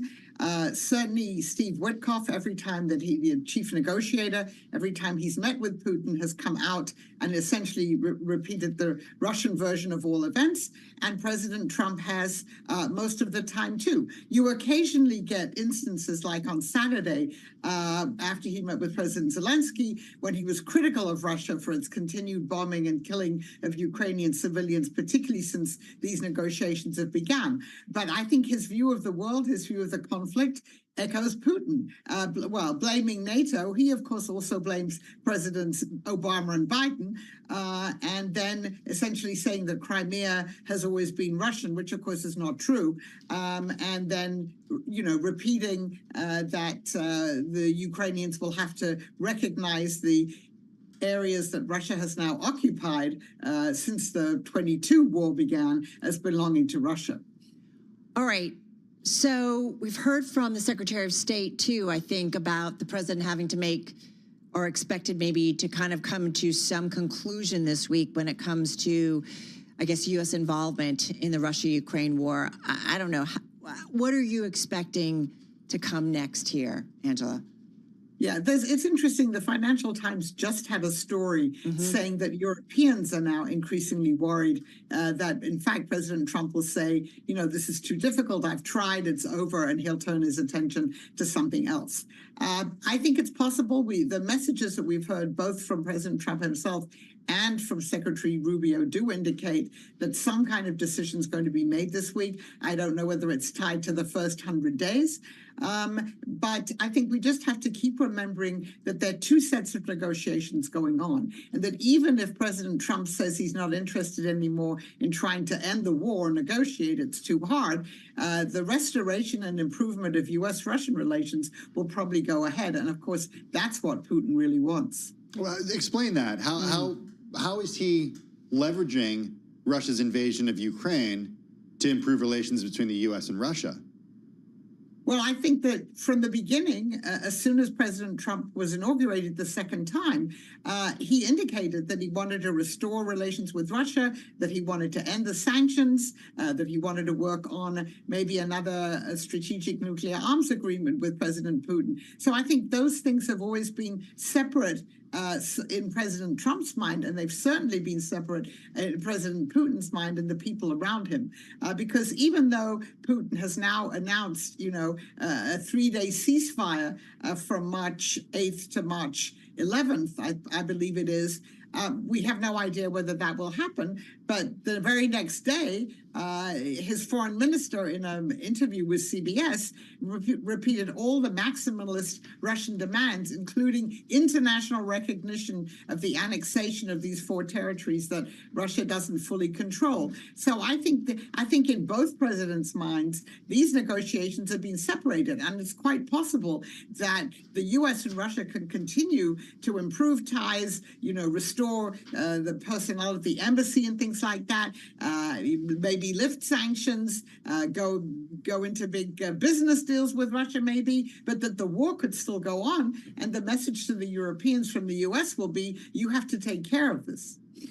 Any outcome where President Putin gets to hold on to the territory that he has taken over and is more favorable to him, does that only embolden him going forward? Well, of course it does, because right now, as we believe the negotiations stand, the Trump administration is willing to say that one should only recognize that part of those 4 territories that Russia actually occupies, and that the unoccupied parts of these 4 territories would still be Ukrainian. And so, that would certainly be a mild gain for Ukraine. And what does emboldened mean? Does it mean, we've talked with you about this before, does it just mean, I don't know, in a year, 2 years, 5 years, 6 months, he goes after something else potentially? Yeah, so let's say there's a ceasefire and it's more than 30 days. I mean, the initial ceasefire that Zelensky has agreed to would be for 30 days. Russia hasn't agreed to that yet. But if there were a ceasefire for 30 days, then we would have to see, would Russia then immediately start bombing again? Or would the 30-day ceasefire lead to a more permanent ceasefire, in which case Russia might wait some time to attack again? But the way that the Russians are talking at the moment is that they still want to achieve their maximum goals, which they can't do right now. I mean, when President Trump said, well, that it's already a concession that Russia hasn't taken over all of Ukraine, that's exactly what they tried to do in February of 2022, and they couldn't. So they might try that again later on. Dr. Stent, before we let you go, just 30 seconds. I ask you this every time, and I've asked you repeatedly over the last 3 years as you've joined us. Given what we know now, how do you see this war ending? So I think at the moment it still looks as if it would end with some kind of territorial recognition by Ukraine that at least temporarily the territory that Russia now occupies in Ukraine will remain with Russia. I think you could have a ceasefire, again, going back to the North Korean, South Korean example, but you would have to have that very heavily policed with some forces. And then, it would be over for a while. But I don't see at the moment this ending in any way that one could be really sure that Russia wouldn't attack again unless Ukraine joins NATO. Dr. Angela Stent, thanks always, Senior Fellow at the Brookings Institution, former National Intelligence Officer for Russia and Eurasia at the National Intelligence Council, also author of the book Putin's World. Straight ahead, everybody, an update on trading and stocks on the move. This is Bloomberg.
This is Bloomberg Business Week Daily with Carol Masser and Tim Stenovec on Bloomberg Radio and Television. All right, everybody, getting ready to wrap up on this first hour of Bloomberg Business Week Daily. Having said that, the overall trade, we're down across the board, little movements, a little bit to the downside. NASDAQ 100 the most on a percentage basis, Tim, down about 0.5%, but we're coming off our lows, so bouncing off our lows, but still down. Let's take a look at some stocks on the move today. With us is Bloomberg News cross-asset reporter Emily Grafeo. She joins us here in the Bloomberg Business Week studio. Emily, what's on your radar? Okay, so I'm looking at shares of U.S. shares of Spotify because that stock had fallen as much as 4%. They're set to report earnings tomorrow. Spotify has gained 35%. I was just going to say year to date. It's been on tear this year. Wow. It was on tear last year. I don't claim to know any inside knowledge into Spotify as to exactly today why the stock is lower. I'm assuming maybe it's profit taking before the earnings. But in terms of what investors are going to be looking for, how and when the company will raise prices. That's what Bloomberg News is writing today because they're reportedly planning an increase in Europe as soon as June. But not here in the U.S., hopefully? I don't know. Maybe they'll mention that tomorrow. And then they also said today that they paid $100 million to podcast publishers and creators in the first quarter. But it would be hard to imagine that that would make the stock move down so much, 4%. But really, that was the only headline that we got out of Spotify for today. So again, maybe profit taking. So hovering near its all-time high. Did you see what it did last year? Remarkable. 170% higher in 2024. Yeah. 157% higher in 2023. I also think this is a sticky product in the sense, I don't know, are you a Spotify subscriber? I am. So am I. And I don't anticipate ever going to any other service because it knows me. I have all my playlists. Not that there are that many. Oh, your ABBA? No, all my Bon Iver. Well, we had been talking about, I think it was last week, we'd mentioned that Netflix was tariff proof and recession proof. Spotify seems similar, like a similar story because sticky. It's sticky. You know, are you really going to stop listening to music just because the economy is in a recession or it's an indulgence that isn't off the charts, right? You can kind of swing it. Yeah. And you can get so much out of it. Depends on how much they raise prices, right? Tim listening to Madonna on the weekend. A lot of podcasts too, actually. Come on, you're among friends. Okay. Bloomberg podcasts, obviously. Yeah, well, that's where you can get them. Bloomberg Business Week Daily. Yeah. No, I mean, you can get every podcast there. Bloomberg Business Week Daily podcast. And Weekend Show. That's so true. Okay, Boeing. It's actually higher today. I feel like this is another step towards the Boeing of the future. Yes. So that stock is up about 2%. They had an upgrade at Bernstein to outperform from market perform. They said the aircraft maker is now making the progress it needs for growth trajectory, although the analysts did note that they can't assume all the risks are gone. And there are several piling up for Boeing that have been piling up for a while now, namely high FAA scrutiny and just, I guess, the negative headlines when it comes to just all of the troubles that this company has had. And we did have Airbus agreeing to take over some assets and sites from Spirit Aerosystems, which then clears the way for Spirit to be acquired by Boeing, which they're bringing back, right? Airline boy? Yes, they spun it off. They spun it off about more or less 20 years ago. I say that because anytime we talk about an airplane, Tim knows exactly what it is. It's a separate publicly traded company. Now it's being brought back under the... Hopefully this will help solve some of the issues around the quality that they've faced in recent years. Bringing it back in-house. Airplane man. Okay, well, speaking of transportation, let's talk Plug Power. Off the charts today. We've had Andy Marsh, the CEO, come on our program quite a bit over the last few years. And whenever he comes on, I hear a lot from folks on social media. What's going on with the stock today? So this is Stock Movers, so I couldn't not pick this one. It was up as much as 46% today. Is this one of yours today, Carol? No. No? I have might want to add it. I know. I have another big mover. I have another big mover that's got above $1 billion market cap. Okay, yeah. That's the thing with Plug Power. They are just shy of $1 billion in market cap. But this was the biggest jump in nearly a year. The hydrogen company announced a $525 million secured debt facility. That alone says something, the biggest jump in nearly a year. Like this Yeah. one bops around a lot. Yeah, it does. It's been falling this year. It hasn't had a good 2025, but today there is some relief there for the shareholders. It's still down. Even with that move today, it's down 50% year to date. Yeah, that's incredible. And the share price is not, it's just about $1. Yeah. So a little perspective there. Green hydrogen company. Yeah, but you're right. And a big chunk of the float is shorted, more than 27%. So you get it. Good stuff. Thank you so much. Bloomberg News cross-asset reporter Emily Grafeo. For more conversations such as this, listen to our new Stock Movers podcast. You can subscribe for 5-minute episodes on the biggest winners and losers in the stock market. Listen to Stock Movers on Apple, Spotify, or anywhere you get your podcast. Spotify, Carol, you can listen to it on Spotify. Yeah, which is doing incredibly well. Yeah. Right? Okay. Team effort. Go team. That's going to do it for this hour. Bloomberg Business Week Daily. Yes, folks, it's a Monday. Does it feel like a Monday to you? It feels like a Monday to us. Hey, if you're watching on TV, the close is coming your way in just a moment. We're going to be counting down, of course, to the close, just about an hour away. We're going to continue, though, on Bloomberg. Talk a little bit of Apple, a little bit about the trade. What else? Yeah, the big picture is, are there going to be empty shelves in the coming weeks due to those trade tariffs? That's next on Business Week.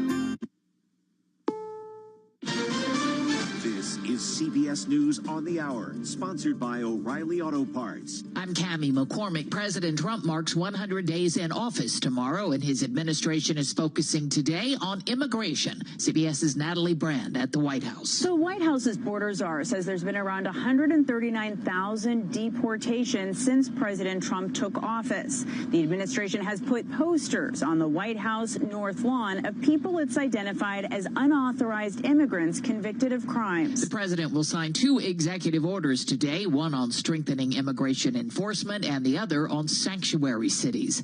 Congress is back from recess and the budget is on the agenda after the Republicans' framework was agreed to earlier. Caitlin Huey-Burns on Capitol Hill. Now comes the hard part. This is actually writing legislation, writing actual policy on the president's tax cuts, on the president's tax proposals, on a variety of different things. And the crux of the Democratic opposition to this is potential cuts to programs like Medicare, Medicaid specifically. Russian President Putin has said his country will observe a 72-hour ceasefire in Ukraine starting May 8th. At the White House, Press Secretary Caroline Leavitt on Trump's position. He is increasingly frustrated with leaders of both countries. He wants to see a permanent ceasefire. I understand Vladimir Putin this morning offered a temporary ceasefire. The president has made it clear he wants to see a permanent ceasefire first. CBS's Charlie D'Agata at the Pentagon. The official line out of the Pentagon, Secretary Hegseth, it's the same as it's coming out of the White House. They want to stop the killing. So even if that's temporary, it shows a level of restraint, and anything that can stop the killing even temporarily, even if it's a gesture from the Kremlin, it does show a bit of accommodation and a bit of wiggle room, a bit of reason to be positive about the conflict there. Opening arguments have begun in the case of 3 former police officers charged in the death of Tyree Nichols in Memphis. He was beaten to death after a traffic stop. Here's Jim Krasula. Rovon Wells is Nichols' mother. Hopefully they'll get more time from that, and then we can just move on and heal. The 3 former Memphis officers were convicted on federal charges last year. The upper Midwest is bracing for some severe weather. Meteorologist Grant Gilmore is tracking things for us. Through northern Iowa into Minnesota, that's where we'll have to keep a very close eye on not just a threat for those severe storms, but significant to potentially intense tornadoes. The highest risks are in portions of southern Minnesota, northern Iowa, and western Wisconsin. On Wall Street, the Dow is up just 6 points. This is CBS News.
New inductees have been announced for the Rock and Roll Hall of Fame. Deborah Rodriguez has the rundown. Chubby Checker, a first-time nominee, will dance his way into the class of 2025. Other first-timers, Bad Company and Outkast. Soundgarden, White Stripes, and Joe Cocker will be inducted too. What would you do if I sang? Cyndi Lauper is the only female solo artist who makes the cut. The induction ceremony will be held November 8th in Los Angeles. Deborah Rodriguez, CBS News. The 69th Eurovision Song Contest will take place next month in Switzerland. There will be acts from 37 countries. The popular event will be broadcast to millions around the world. I'm Cammie McCormick, CBS News. This is Bloomberg Business Week Daily, reporting from the magazine that helps global leaders stay ahead, with insight on the people, companies, and trends shaping today's complex economy, plus global business, finance, and tech news as it happens. Bloomberg Business Week Daily with Carol Masser and Tim Stenivek, live on Bloomberg Radio, television, YouTube, and Bloomberg Originals. All right, everybody, we are just under 55 minutes to go until we wrap up the trade on this first trading day of the week. We're going to actually move into another month by the end of the week. Okay. Month of April, done. Hey, I'm seeing a little bit of green on the screen. Yeah, a little bit. Yeah, a little bit. Charlie's going to have the details in just a minute. Suffice it to say the Dow has moved just into the green, but kind of doing nothing. 0.05%. Yeah. Can you add some excitement to this, please? It's kind of one of those days. Listen, folks, we've got a busy week. We've got a lot of economic news coming your way, culminating in the monthly jobs report. We know this is going to be important if we start to see any kind of weakness in the job market, what that could mean for the Federal Reserve. Also, let's be honest, Amazon and Apple are coming this week. So. Massive. Isn't there a few others? Yeah, there are a few others as well.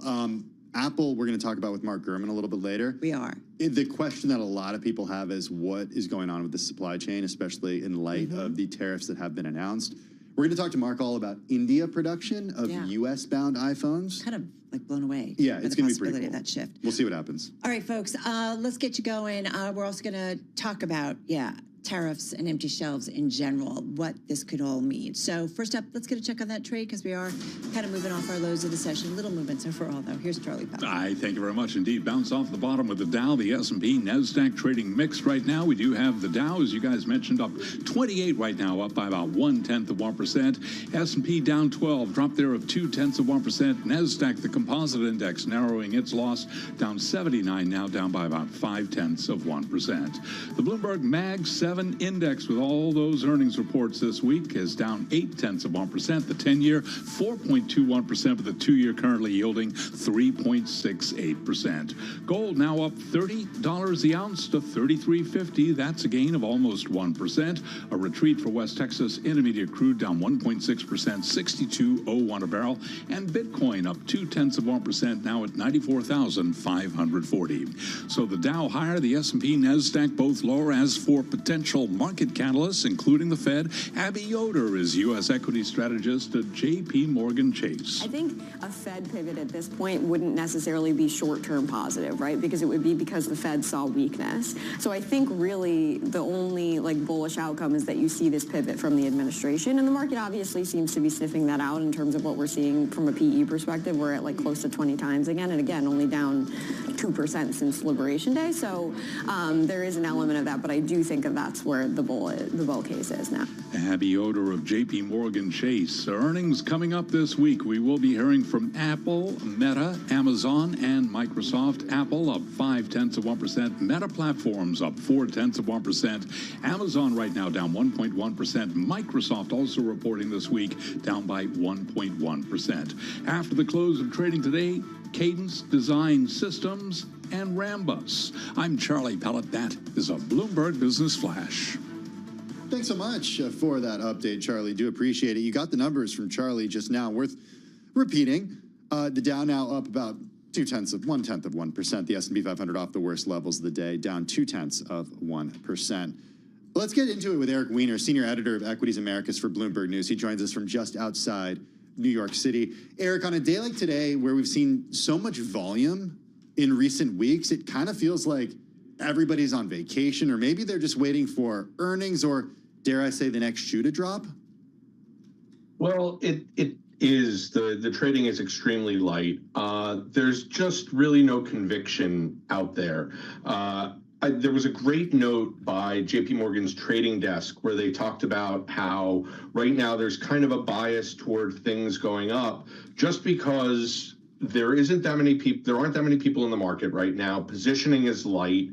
And you kind of have this feeling that if Trump says anything about a trade agreement or, any sort of progress with, say, Japan, that things are going to go up. So there's this bias toward things sort of moving higher in the indexes, but nothing necessarily technically behind it. Well, hold on. Sorry, Carol. No. I know you have a lot of questions. What has been technically behind bouncing off the lows that we saw a couple weeks ago? Given that we have no trade agreements at this point, Carol reminds us of this all the time, that, hey, nothing has actually shifted when it comes to this stuff, yet there has been maybe a little shift of rhetoric. I don't know. I don't necessarily agree with. I wouldn't necessarily make that trade. I'm just saying that I agree with what JP Morgan is saying is the logic out there, which is that there's this sort of bias toward things moving higher. Now it's heavily retail oriented because most of this is where when liquidity disappears and things tighten up, that you can really have retail enthusiasm driving things up. So it's not necessarily a rational thing, and it's not necessarily based upon anything that is actually going on. The thought is more that the shoe that everybody fears will drop is going to drop in about a month to two. So in that time, you can make money. I mean, it's this weird thing about the stock market where you have to get the timing right too in order to really play it properly. It's interesting too, and I was looking at Eric, one of the write-throughs from Bloomberg on the markets, and one individual over at Ameriprise says this will be one of the busiest weeks of the year. Ongoing trade headlines and economic calendar filled with key releases, and the peak week of the earnings season, including several Mag 7 companies reporting results, should keep investors' heads spinning. So is today kind of I agree, we've all been what's the story today, right? It just feels like we're treading water a little bit, but is it just ahead of some really big earnings reports and, of course, a culmination to Friday where we get that monthly jobs report? Well, it's not just the jobs report. You have PMI, you have PCE. These are, things that you use to judge, that the Fed uses to judge where inflation is. The thing is that this reading probably won't show the impact of tariffs. What was interesting to me, if you want to know what my nerdy view of the market, what I thought was interesting was the way that things dropped so fast off of the Dallas Fed manufacturing reading, which we follow in the market when we're following stocks. But and particularly the macro side of stocks, but normally it doesn't cause this enormous move. Well, not enormous move, but it sort of swept lower, and that was the defining move in the morning. And it was off of something that normally we don't see much action, and that shows you that there's just this sort of twitchy feeling that something is going to happen. I was reading, if you read the story that we had about shipping from China, the numbers are just horrible. So something will eventually happen. The question is when. Yeah, we're speaking with Tom Orlick in a minute about that. Yeah, you mentioned that Federal Reserve Bank of Dallas report. It's a widely followed measure of Texas manufacturing activity. And as you mentioned, Eric, weakened significantly as executives use words like chaos and insanity to describe the turmoil spurred by Trump's tariffs. And so this general gauge of business activity plunging to its worst reading since May 2020. And, it's funny that you say that because I think we kind of looked over it, but we were like, what happened in the markets? And yields really dropped. Big time, pretty markedly. So, and again, as you said, kind of thin trading, but nonetheless, it was hard to ignore that. Okay, so Eric, you focused. Well, go ahead. No, I was just going to say that it's these little things that get. When they get that kind of attention, that shows you that people are reading deeply into things and will act. So we focused quite a bit on economic data and what the macro environment looks like, potential for the narrative around trade to shift in the coming weeks or months. What about before then, though? The earnings that we get on Thursday, Amazon and Apple, that's going to be certainly a big test. How are you watching these micro events as kind of macro events? Well, you meant it's not Microsoft, Apple, Meta, Amazon all come on Wednesday and Thursday.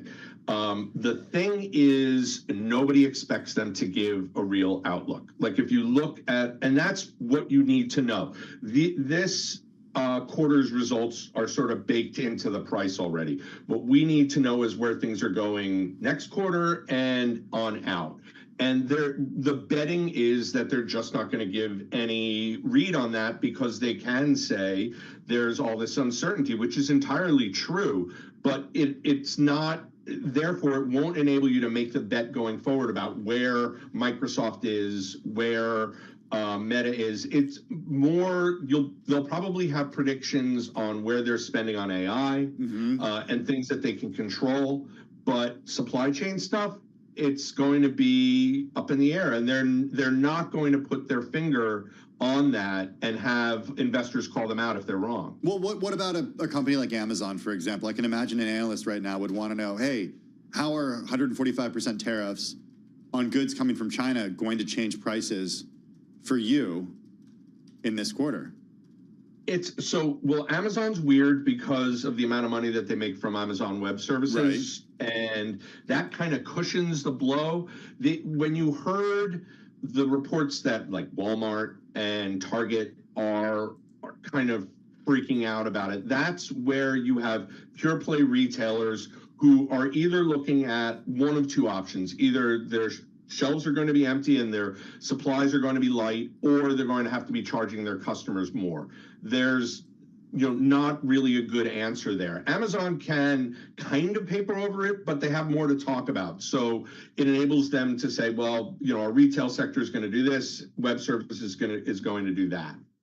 Anything interesting in like the options market or anything in terms of showing sentiment that's out there, Eric? Or, as you said, we kind of like, there's just lots of little things we're kind of piecing together. It's like pointillism, right? In a painting, trying to figure out what the final picture is. There's a bearish feel to positioning. There just is. When you look at where people are in terms of the S&P, nobody's betting, or not nobody, but there isn't an enormous bet going ahead that there's going to be this big upswing in stocks. People are kind of bearish. They're kind of waiting for things to play out. A lot of money has come out. A lot of international money has come out. A lot of hedge fund money has come out. You're seeing light trading. And so indexes can go higher, but in terms of where the bulk of the market normally is, we're not seeing positioning for some great big upturn at all. Like quite the opposite, actually. There's a lot of very, very cautious positioning. All right, Eric, we're going to have to leave it there. Thanks so much for joining us on this Monday. Do appreciate it. A reminder of where we are in today's trade. The S&P 500 down just about 0.1%. The Nasdaq Composite off the worst levels of the day, but still down 0.4%. The Dow up about 0.2%. Yeah, looking at the major 11 industry groups in the S&P 500, kind of an even split. Energy at the top up about 0.5%. Infotech down about 0.5%. This is Bloomberg Business Week Daily.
It's 3:21 on Wall Street. We do check markets all day long here at Bloomberg. Stocks are trading mixed, and this Bloomberg Business Flash is brought to you by ShipStation. Calm the chaos with the shipping software that delivers. Use code Bloomberg for a free trial at ShipStation.com. That's ShipStation.com with the code Bloomberg. S&P 500 index now little change, down 3 points, 55.22. That is a drop of 0.1%. We've got the Dow up 101 right now, up by about 0.3%. Nasdaq down 44, a decline of 0.2%. The Bloomberg Mag 7 index down 0.5%. The 10-year 4.20%. The 2-year 3.68%. Spot gold up $28 the ounce, up 0.9%. 33.48 on the precious metal. West Texas Intermediate crude down 1.6%, 61.99 a barrel, and Bitcoin up 0.5%, 94,766 on Bitcoin. This week, 4 of the so-called Mag 7 companies, Apple, Microsoft, Meta, and Amazon, all scheduled to report earnings. Seema Shah is Chief Global Strategist at Principal Global Investors. Now, we are hearing from investors that they're looking to maybe dip their toe in the tech trade again, given the very big re-rating that we've already seen. But I guess that we'd be a little bit skeptical at this point that there isn't further downside to go for these tech firms. Apple on Thursday up 0.8%. Meta on Wednesday up 0.5%. Amazon will report Thursday. Amazon shares, they are now trading a little change, down 0.8%. Microsoft Wednesday unchanged on the day. For on-demand news 24 hours a day, subscribe to Bloomberg News Now wherever you get your podcasts. I'm Charlie Pellet. That is a Bloomberg Business Flash. Hey, thanks so much for that update, Charlie. Do appreciate it. Well, I promised we'd talk about this when we were chatting with Eric Weiner about what this actually looks like for consumers, this trade war that is. President Donald Trump's tariff onslaught has roiled Washington and Wall Street for nearly a month, and if the trade war persists, the next upheaval will hit much closer to home. Tom Orlick is chief economist for Bloomberg Economics. He joins us from our Washington, D.C. bureau. Tom, since the U.S. raised levies on China to 145% in early April, cargo shipments have plummeted, perhaps by as much as 60%. This is according to one estimate. Are we going to start seeing empty shelves like we saw during the pandemic? So it's interesting, Tim. In Trump's first term, he imposed 25% tariffs on hundreds of billions of dollars of Chinese goods, and economists rang the alarm bell really loudly, right? This is a huge shock to global trade, a huge shock to US-China trade. There's going to be some serious macro consequences. And back then, we didn't actually see a huge amount of consequences. And I think perhaps that was the mental model which Trump had in his mind when he came into his second term. Maybe I can set high tariffs and there's not going to be so many consequences for US consumers. This time round, though, we think this is going to hit home. 145% tariffs is really high. Those tariffs have been imposed not on a subset of trade with China, but on the overwhelming majority of trade with China. And so, yes, I don't think it's beyond the realms of possibility that US consumers heading into Walmart, heading into Target, are going to find some shelves empty and much higher prices for some of the goods that remain. Did we see cargo shipments plummet when those 25% tariffs were put into effect in the first term? So it wasn't a data point that I was tracking back then, Tim. Okay. But certainly if we look at the aggregate trade numbers, we saw a hit to the goods which got tariffed. So there was a material effect. But overall US-China trade, well, it continued more or less on track.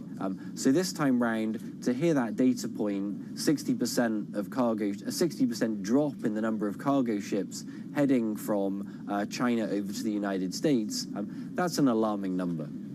So when you think about the U.S. economy, we know that the president has shown in recent days he's willing to kind of be flexible on the import taxes imposed on China and others, that it could be too late to prevent an impact, right? That could maybe go all the way to Christmas. So I think there's a couple of things there, Carol. So the first is, how are negotiations between the US and China going? And I think the answer to that from the US perspective is, well, not very well at all, really. I think the expectation from the White House was, we're going to set tariffs at a really high level. That's a negotiating gambit. The phone's going to ring, and it's going to be President Xi on the phone with some concessions, and then we can bring tariffs down again. And that hasn't happened, right? It hasn't happened. China, in a sense, is calling America's bluff and saying, you want to set tariffs at that higher level? Well, we know it's going to cause some pain for us, but we're pretty certain it's going to cause some pain for you. Let's see who has the more resilient system. And then the second piece of it, Carol, you threw this forward to Christmas. Feels a long way away, but as you know, the retail cycle is a long cycle, right? So this is the period where the Walmarts and the Targets of the world are thinking about their Christmas orders. So if this is a period of 145% tariffs and stalled negotiations and intense uncertainty, it is going to be Christmas when we're starting to see some of the consequences of that hitting home. Tom, when you look at kind of the U.S. economy, the global economy, you know, one of the things that we roll into this often is climate change, infrastructure issues. We've been talking a lot here this morning and today about Spain and parts of Portugal being hit by major blackout that impacted power and phone lines at around noon today. Some stuff, I believe, maybe making some progress in maybe coming back here. As you look at parts of the world, what are you hearing about what's going on in Spain and Portugal, and how you're looking at that part of the world from an economic perspective? So we're tracking the news out of Spain with this power outage, Carol. We've just heard from Spain's government that they're still trying to get to grips with this in terms of understanding what's behind it. We've also heard that it's going to be a matter of days, perhaps even a week, certainly not just hours, before the power comes back on for everybody in Spain. So if we're thinking about the economics of this, I think it's a further troubling sign of crumbling infrastructure in Europe, core infrastructure, the capacity to provide power to your people, apparently not especially robust. If we think about the broader picture for Spain and Portugal and bring it back to the discussion of the trade war, well, Spain, not a country which depends a huge amount on exports, a much larger domestic services industry, providing tourism opportunities, for example, construction. These are bigger drivers of growth in Spain. So certainly some troubling news with the blackout. We'll be tracking that closely. If it extends, it's going to be a hit to output, certainly in the current quarter. But in terms of the bigger global trade story right now, Spain, certainly not a winner. Nobody's winning here, but not on the list of biggest losers either.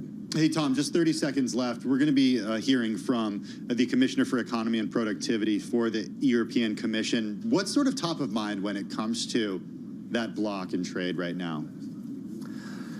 So Europe has been hit with tariffs. And there could be more to come. Trump is talking about additional tariffs on pharma, for example. Europe's a big pharma exporter to the United States. So some negatives for Europe from Trump's tariffs, but also a sense that, well, perhaps right now, Europe looks like the least ugly in the beauty contest, right? A relatively stable economy with relatively good governance. So my question to Europe's leaders would be, can they capitalize on this moment? Can they get a reform agenda in place which starts driving more competitiveness, more productivity to catapult Europe ahead of the United States as investors think about where they want to be putting their money? Tom Orlik, Chief Economist for Bloomberg Economics, joining us from our Washington, D.C. bureau. Well, speaking of trade, Romaine Bostick and Vonnie Quinn right now standing by with the Commissioner for Economy and Productivity for the European Commission. Let's listen in. In the United States at the New York Stock Exchange. Last week, you were down in Washington for the IMF and World Bank meetings. I know there was a big message delivered, by our U.S. counterparts with regards to trade and with regards to the geopolitical conditions. I am curious about what message you brought to the table for your U.S. counterparts. What did you tell them? Good afternoon. The main message is that we continue to engage with United States. We see United States as our strategic ally, and we have largest trade and investment relationship in the world. So we are willing to invest in this relationship, continue our cooperation, including finding negotiated solution as regards trade and tariffs. Are there active negotiations at the high level between the EU and the United States? Indeed, negotiations are ongoing. Also, last week I was meeting Scott Bessent in Washington, and we were also touching up on these issues. But I would say there is also still lots of ground to cover. So what happens when you see somebody like Giorgia Meloni of Italy acting like she's been given a mandate to make some kind of a deal with the United States? Can you stop that from happening, or do you lean into it and say, well, if Italy can lead the negotiations, maybe we'll get somewhere? First of all, it's clear that also individual EU member states like Italy and others are having their bilateral relationships with US and continue their engagement. At the same time, as regards specifically external trade is exclusive competence of European Union, so negotiated by European Commission on behalf of EU member states, and all EU member states know it and respect it, so there's no issues there. There has been some suggestion that Europe and China are talking, and I think the idea is that perhaps you might agree to something in order to pressure the United States. Is that, or has that been happening? As regards these US and China, well, first of all, we note that basically right now the US market is closed to Chinese goods, so tariffs are prohibitively high. And the question is, what is going to happen with all those goods which are not now reaching US market? Where they are going? Are they going, for example, to the EU market? So our message to our Chinese counterparts is that it's important also that China shows restraint, that it does not put all this now overcapacity of goods to other markets, including EU, because then we will have to react, we will have to close our market to protect our economy, our companies, and that will lead even to further global economic fragmentation. And it's in everyone's interest, actually, to preserve multilateral rules-based trading system. But we have a White House here in the United States, Valdis, that is not pursuing a multilateral rules-based system. I mean, that is very clear. So how do you negotiate a deal with the United States and potentially at the same time negotiate a deal, if necessary, with China? That's exactly the point, where we think that at the end of the day, sticking to the rules, following multilateralism is going to be better for everyone. Right now, obviously, it's a fact that Trump administration has put those tariffs, including on European Union, so we are willing to negotiate. By the way, we have suspended our first set of counter tariffs, which already decided, but we also suspended them for 90 days to give those negotiations a chance, and we do hope to find a negotiated solution. For our TV and radio audiences, we're in conversation right now with Valdis Dombrovskis, the EU Economic Affairs Commissioner, live from the NYSC. And Mr. Commissioner, I am curious as to what, if any, demands the U.S. has made with regards to what your tariffs, or effectively, or barriers, if you will, would have to be in order to get the United States to remove any potential tariffs and barriers from that side. Is this a conversation about 0 for 0 in terms of tariffs, or is there more that they're asking for? As regards tariffs themselves, it's worth noting that actually, before the recent introduction... Continue, Commissioner. Yes, I'm hearing you. Before the recent introduction of those tariffs, The tariffs which EU was putting on US was a trade-weighted average of 1.2%. US tariffs on the EU, trade-weighted average was 1.4%. So actually we have very low tariffs on each other. And indeed, one of the efforts for EU side was to go 0 for 0 on industrial tariffs. We are also exploring possibility to buy more LNG from United States, to cooperate more in area of energy, and are willing to explore also other areas. Does one of those other areas include the VAT tax? Well, no, actually, that's the point, that we don't think it belongs to trade negotiations, because our value-added tax is consumption tax. It's applied equally on both domestically produced and imported goods, and as such is not trade distortive. It's like similarly, US states have sales taxes, which are also consumption taxes, which are not trade distortive, and they just do not belong to trade negotiations. Commissioner, the administration has said the first to the table will get the best deal. Are you concerned that we'll see deals from other large blocks of countries or countries, and that you might be a little bit late, that you'll get maybe worse of a deal at that point? We don't think we are in a race here. What's important to reach agreement on substance and to find mutually acceptable solution. What are sticking points right now? Since those are ongoing negotiations, I cannot go into much detail. I've indicated some of the ideas which we are exploring, but as I was also saying, there is still quite a bit of ground to be covered. I am curious, Commissioner, about the relative strength that we've seen over the last few weeks in the euro relative to the dollar, and it's got a lot of investors questioning whether that's something sustainable. What types of discussions have you had with your peers over there in Europe about capitalizing on, at least for what right now is a modest reallocation away from U.S. assets into European assets? Well, first of all, as regards euro exchange rate, European Central Bank is not targeting the exchange rate. So exchange rate is determined by the markets, and also the level we see now is not like historical highs of euro. We had seen actually also euro at higher levels. But in any case, indeed, we see interest from investors in euro-denominated papers, and there's going to be quite a strong supply of these euro-denominated papers in this and next year. So there is going to be opportunities for investors to invest in Europe. So if investors want predictability, they want stability, respect for the rule of law, Europe is a good place to invest. Does that include an increase in bond sales, particularly common bond sales?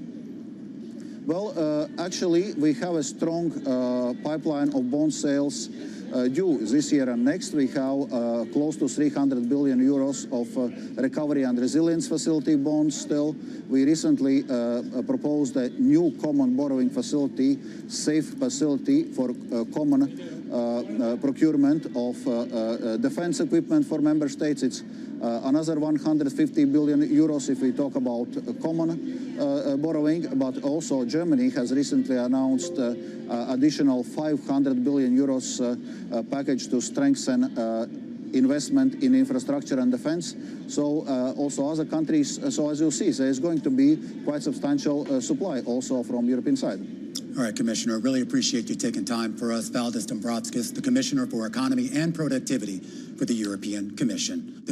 Well, there you have it. That was Valdis Dombrovskis, Commissioner for Economy and Productivity with the European Commission, speaking from the New York Stock Exchange with Romain Bostic and Vonnie Quinn. Meantime, we are just shy of 20 minutes until the close of equity trading. Charlie Pellet has got his eye on everything happening. Here he is. Hey, Charlie. Hi, thank you very much, Tim. Going to be very interesting to see if the S&P 500 index does move higher.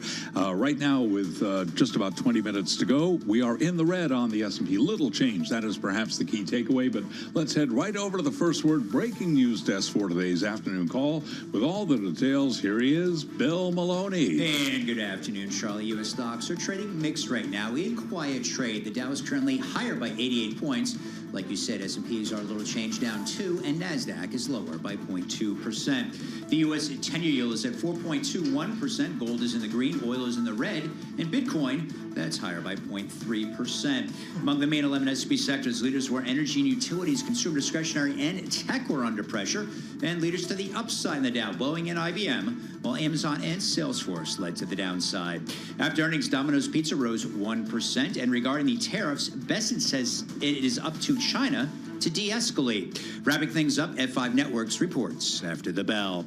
Live from the First Breaking News Desk, I'm Bill Maloney. Charlie? Okay, we thank you very much, Bill Maloney. And to hear live breaking news over your Bloomberg, type squawk SQUA on your Bloomberg terminal. I'm Charlie Pellet. That is a Bloomberg Business Flash. I'm driving in my car. How about you let me drive? Oh, no. This is not a toy. Who's gonna drive you home? Honey, please, I'll do the driving. Drive on. Excuse me, I want to drive. It's the question that drives us. This is the drive to the close. The funky music will drive us till the dawn. On Bloomberg Radio. What a trade today. I know. Are you feeling bored? I would never say I'm bored, Carol. What I will say is with the whiplash of the last 3 weeks. Yeah, it's like this feels a little weird to me. It feels like a calm before the storm, perhaps. Yeah. But I don't know that that's going to be the case. We are do flat have a lot on the coming S&P at us. 500 right now. Yeah, I mean, super interesting. Let's see what our Drive to the Close guest has to say. Great to have back with us Carol Schleif. She's Chief Investment Strategist at BMO Family Office, joining us from Minneapolis. Carol, good to have you here. It does feel a little quiet and subdued today, considering what we've seen over the last month. What's your read here? Yeah, it does feel like no one really wants to take too strong a stance coming into. We've got big earnings, we've got big data. It's sort of like peak week for a lot of information, and it's nerve-wracking, I think, for anyone to want to get a little too bold in front of that. I mean, I'm having a hard time understanding the next catalyst here because we thought we'd get it with Alphabet last week. We got the jobs report coming up on Friday. We've got earnings, a slew of earnings. We got Microsoft, we got Amazon, we got Apple coming in the next couple of days. What do you see as the biggest catalyst? Hopefully a narrative change, if we can get Congress really focusing on some of the more pro-growth business aspects of things and can get movement there. It's going to be difficult because investors are hanging on a lot of these earnings reports, hoping to get guidance from companies on what they're doing relative to tariffs. But honestly, we're not going to get that kind of clarity probably until the next quarter or the following quarter when we figure out what they're doing. Because if you're a retailer right now, you're trying to decide, do I take the goods? Do I take the chance that there might be big tariffs on those goods coming in for the fall and Christmas? Because we're moving into those months where they have to make those decisions. And so as investors, we're not necessarily going to get clarity on that. Although I do think it's positive that you're seeing a lot of companies either suspend guidance, bring it down. It smells a lot like it did in March of 2020 when companies set the bar very low, then things stabilized and we were able to move off of that. So I think the only sort of catalyst we're going to get from markets in the very short term is a narrative catalyst change. If Congress can be back in talking about accelerated depreciation being reinstated and perhaps some credits for manufacturing, construction, like that. If we can get the narrative focused on that, that will help. But Carol, safe to say that it's hard to make that investment bet on stable markets, right? Until we get more clarity. And so does that mean for investors are not committing new money, taking existing money and putting in safer plays? Like what's going on? And I understand investors invest for the long term, but it's got to be a little startling to see what's happened over the last month or so. I think a piece of it is we've been trying for years to get people to invest in globally diversified portfolios. And so I think part of it is refocusing on that. Let's look outside the United States and poke around at some of the other areas. And fixed income actually is held in okay. There's been a lot of nervousness about the 10-year and extending out, but it's actually most of the capital markets have behaved very reasonably in here despite the volatility we've seen. And so looking at those portfolios, rounding up where we might be underweight, because, for years, the only trade was to invest in the U.S. And now while you're waiting for some clarity there, maybe picking away at other things on the fringes makes some sense. Like when you say fringes, what do you mean? I just mean broader in terms of looking at some of the, we've actually had participation in China and Japan for some of time. China, I know, is very controversial, but you look at them as an investment opportunity. You look at some of the non-U.S. markets. We're more underweight than we would want to be in Europe right now, but there's some places to look there too, and some global funds as well, because the one thing you've seen is that if you look at the all country world index, the US used to be 55% of it for decades, and then over the last number of years it's grown to 60%. You're back to rebalancing the world. So looking at your portfolio and seeing if it's more aligned with what global GDP is would be one way to take it. Do you think about longer term too, in terms of the U.S. being more disconnected from the global economy, or do you just think this is a moment of chaos and that things will settle down and be more normal, quote unquote, in terms of the U.S. relationship to the world? I think this is where my long-term optimist keeps raising its head up, having watched this for a very long period of time. I have to, in my heart of hearts, believe that in the long run, maybe the shine is off the U.S. exceptionalism crown, but I'm not giving up on the U.S. as a place to invest, because I do believe we've got the innovation. We'll figure out a way to do things. And the interesting thing is this near-term chaos for companies. It doesn't mean they're standing still behind the scenes. They're modeling a bunch of different things, and once they get some sort of clarity, they're going to be quick off those starting blocks to figure out how to participate in this, because companies have to grow. It's part and parcel of what we are. They either have to grow for their shareholders, they have to grow for their owners, or they have to grow for their bankers. So, one way, shape, or form, they have to figure this out. And we still have a lot of innovation going on here. And if we can get this figured out, where we pick key industries we want to invest in and we start investing in them, that's a pretty bright long future too. We've been talking. Carol and I have been talking a lot about the U.S.'s place in the world, and just in the last 45 seconds that we have with you, when it comes to innovation, do you see a risk, given what's happening in trade, that the U.S. sort of loses the mantle as this most innovative place? I do see a risk in that, and I see a risk in what we're doing to higher ed and some of that. If we want to own those industries, we need whole infrastructure and ecosystem that goes with those industries. So we have to be very careful to make sure that we're not discouraging bright young people from coming here to innovate. And the government needs to fund some of that, like they have all along, or we wouldn't have iPhones, we wouldn't have GPS, we wouldn't have all of what we had if it hadn't been for that public-private partnership. And there is a risk there if we're not very careful. Interesting. Carol, thank you so much.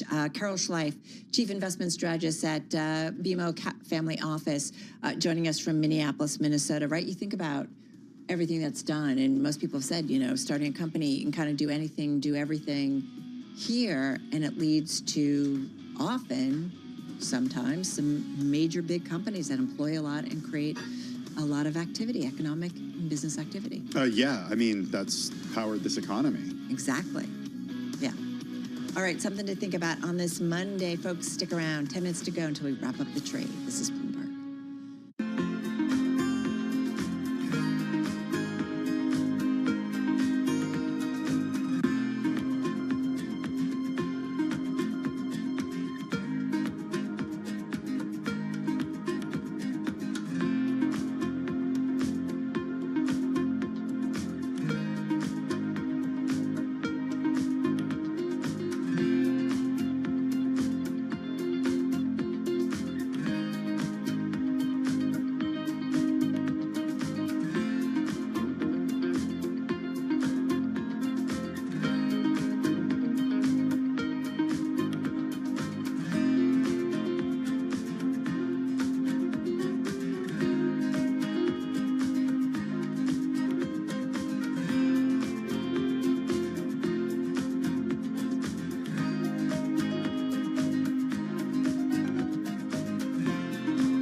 This is Bloomberg Business Week Daily with Carol Massar and Tim Stenovec on Bloomberg Radio. It is Bloomberg Business Week. That is Carol Massar. I'm Tim Stenovec. Just a few minutes away from the close of equity trading here.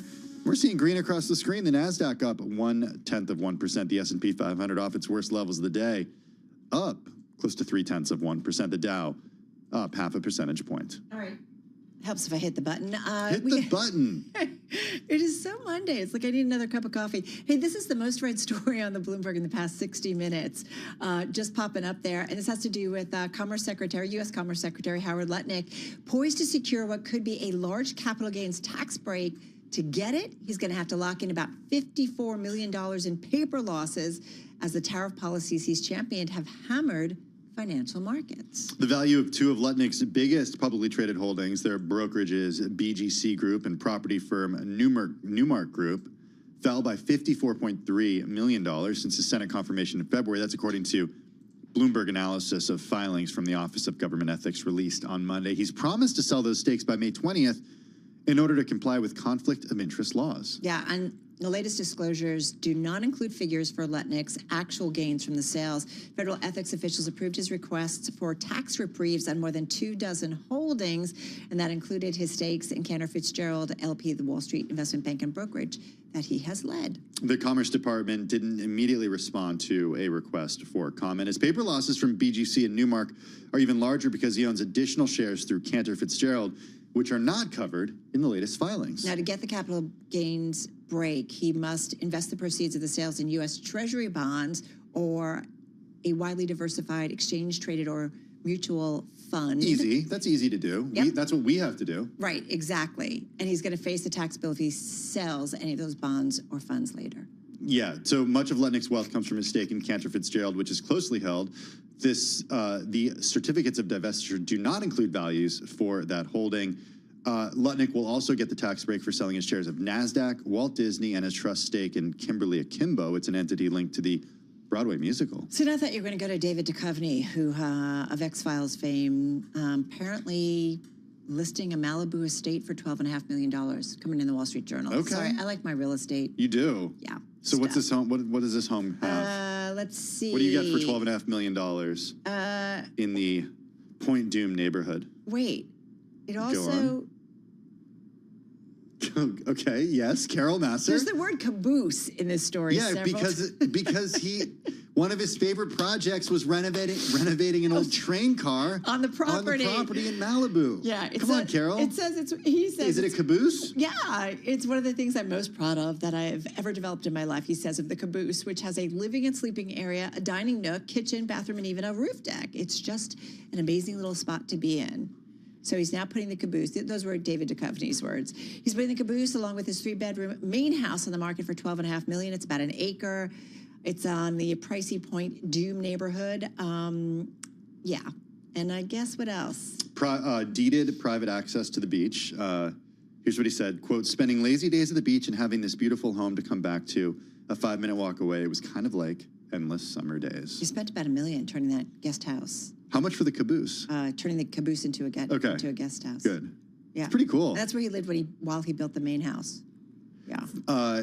He's decided to sell because his kids are grown up. He hasn't yet decided where he will move. Again, I'm reading this from the Wall Street Journal. He's got a lap pool. He's got an apartment in New York, a house in Costa Rica. He launched the History Channel docuseries Secrets Declassified with David Duchovny. So that's for all your X-Files fans out there. Standalone gym. Okay. Lap pool. Yeah. Hey, remember, Malibu is really close to where the Pacific Palisades fire was. We also saw fires in Malibu as well in recent years. Few homes traded in Malibu earlier this year, with the Pacific Coast Highway expected to reopen in May, according to this broker. The area is seeing a significant uptick in deals. This is Chris Cortazzo of Compass. All right, folks, we are heading over to our TV colleagues. Just got about 2.5 minutes to go until we round up this trade on this Monday. As we mentioned, a little bit mellow, a little bit quiet, but there's a lot coming at investors this week. Do not go anywhere. Over to our TV colleagues because the closing bell starts right now.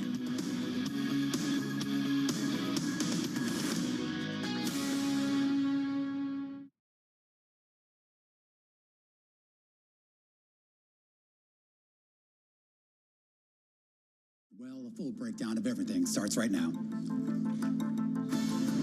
The Closing Bell, Bloomberg's comprehensive cross-platform coverage of the U.S. market close, starts right now. And right now, we are 2 minutes away from the end of the trading day. Romaine Bostic here alongside Bonnie Quinn, taking you through the closing bell. It's a global simulcast, and it starts right now. Carol Massar and Tim Stenovic join us in the radio booth. Alex Seal and Scarlett Fu on assignment today as we welcome our audiences across all of our Bloomberg platforms on a day where I guess Carol gets to smile. Carol, you love Mondays, and at least based on the market action, I guess, well, somebody loves it as well. I guess so. It's really kind of quiet in general. We are definitely off our lows of the session, a little bit higher across the board, certainly better than what it looked like maybe about an hour or so ago. But I just feel like there's, Tim, kind of wait and see for all the earnings coming this week and the big drop of economic news. Yeah, so on the economic front, certainly wait to get the jobs report on Friday. Before that, though, we get a lot of companies reporting results. We'll get Amazon and Apple and Microsoft. We'll hear from McDonald's, Coca-Cola, Meta Platforms as well, Visa, UPS, Exxon, and more. Maybe that'll be a catalyst because nothing really was a catalyst today.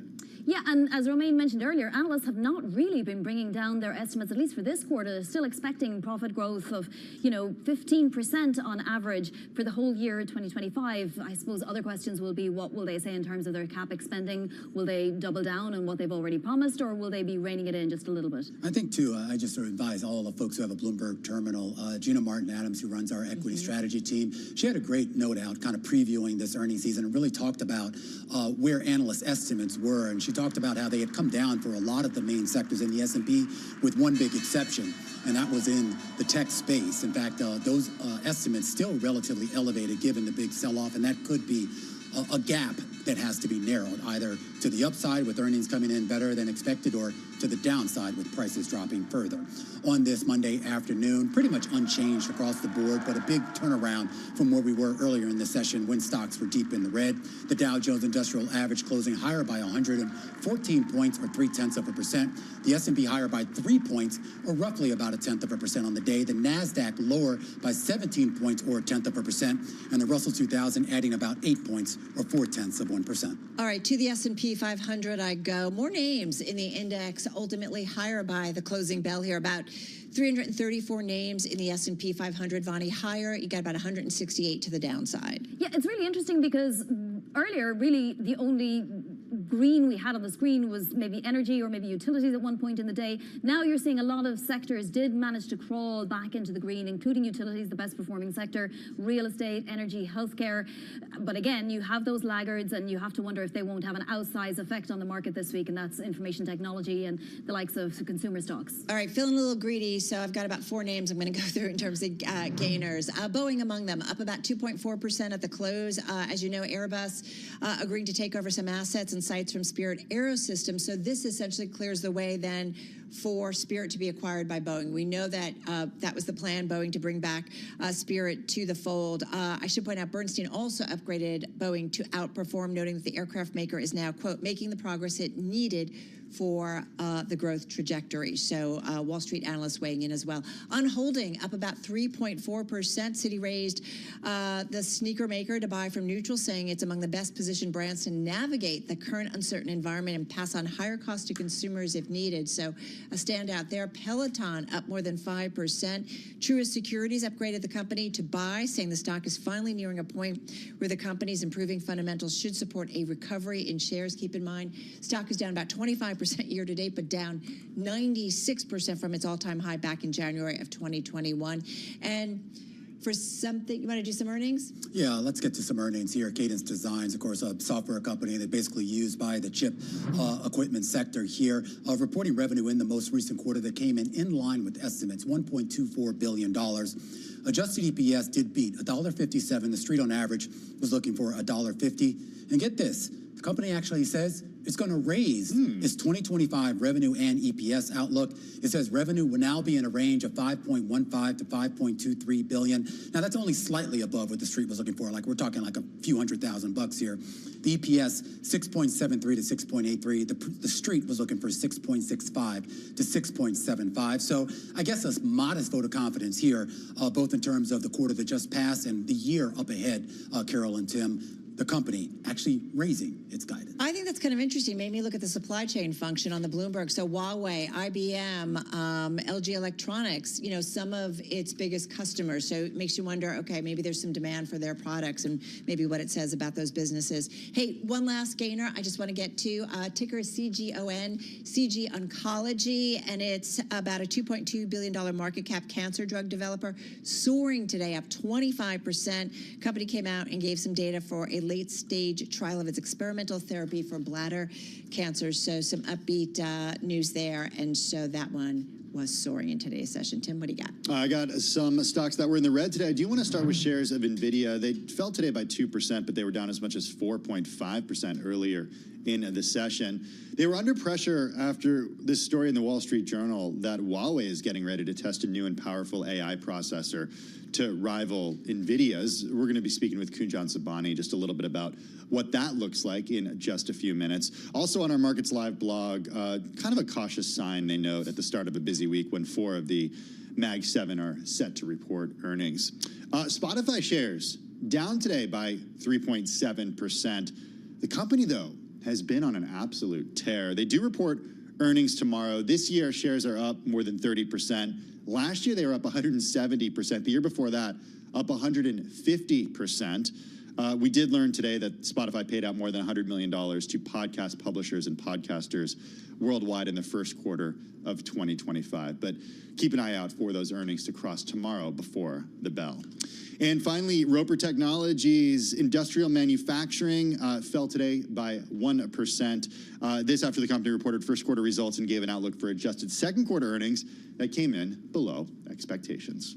In the yield space, a relatively quiet day, both in terms of volume and volatility, but you did see yields drop across the board. Remember, it's been about 3 weeks now where we've seen yields, particularly on the short end, start to drift lower, and that continued to start this week as well. 7 basis points on the shorter end of the curve. That's your 2-year yield, 3.68 and change right now. On the longer end of the curve, your 10-year yield down about 3 basis points, and your 30-year down about 2.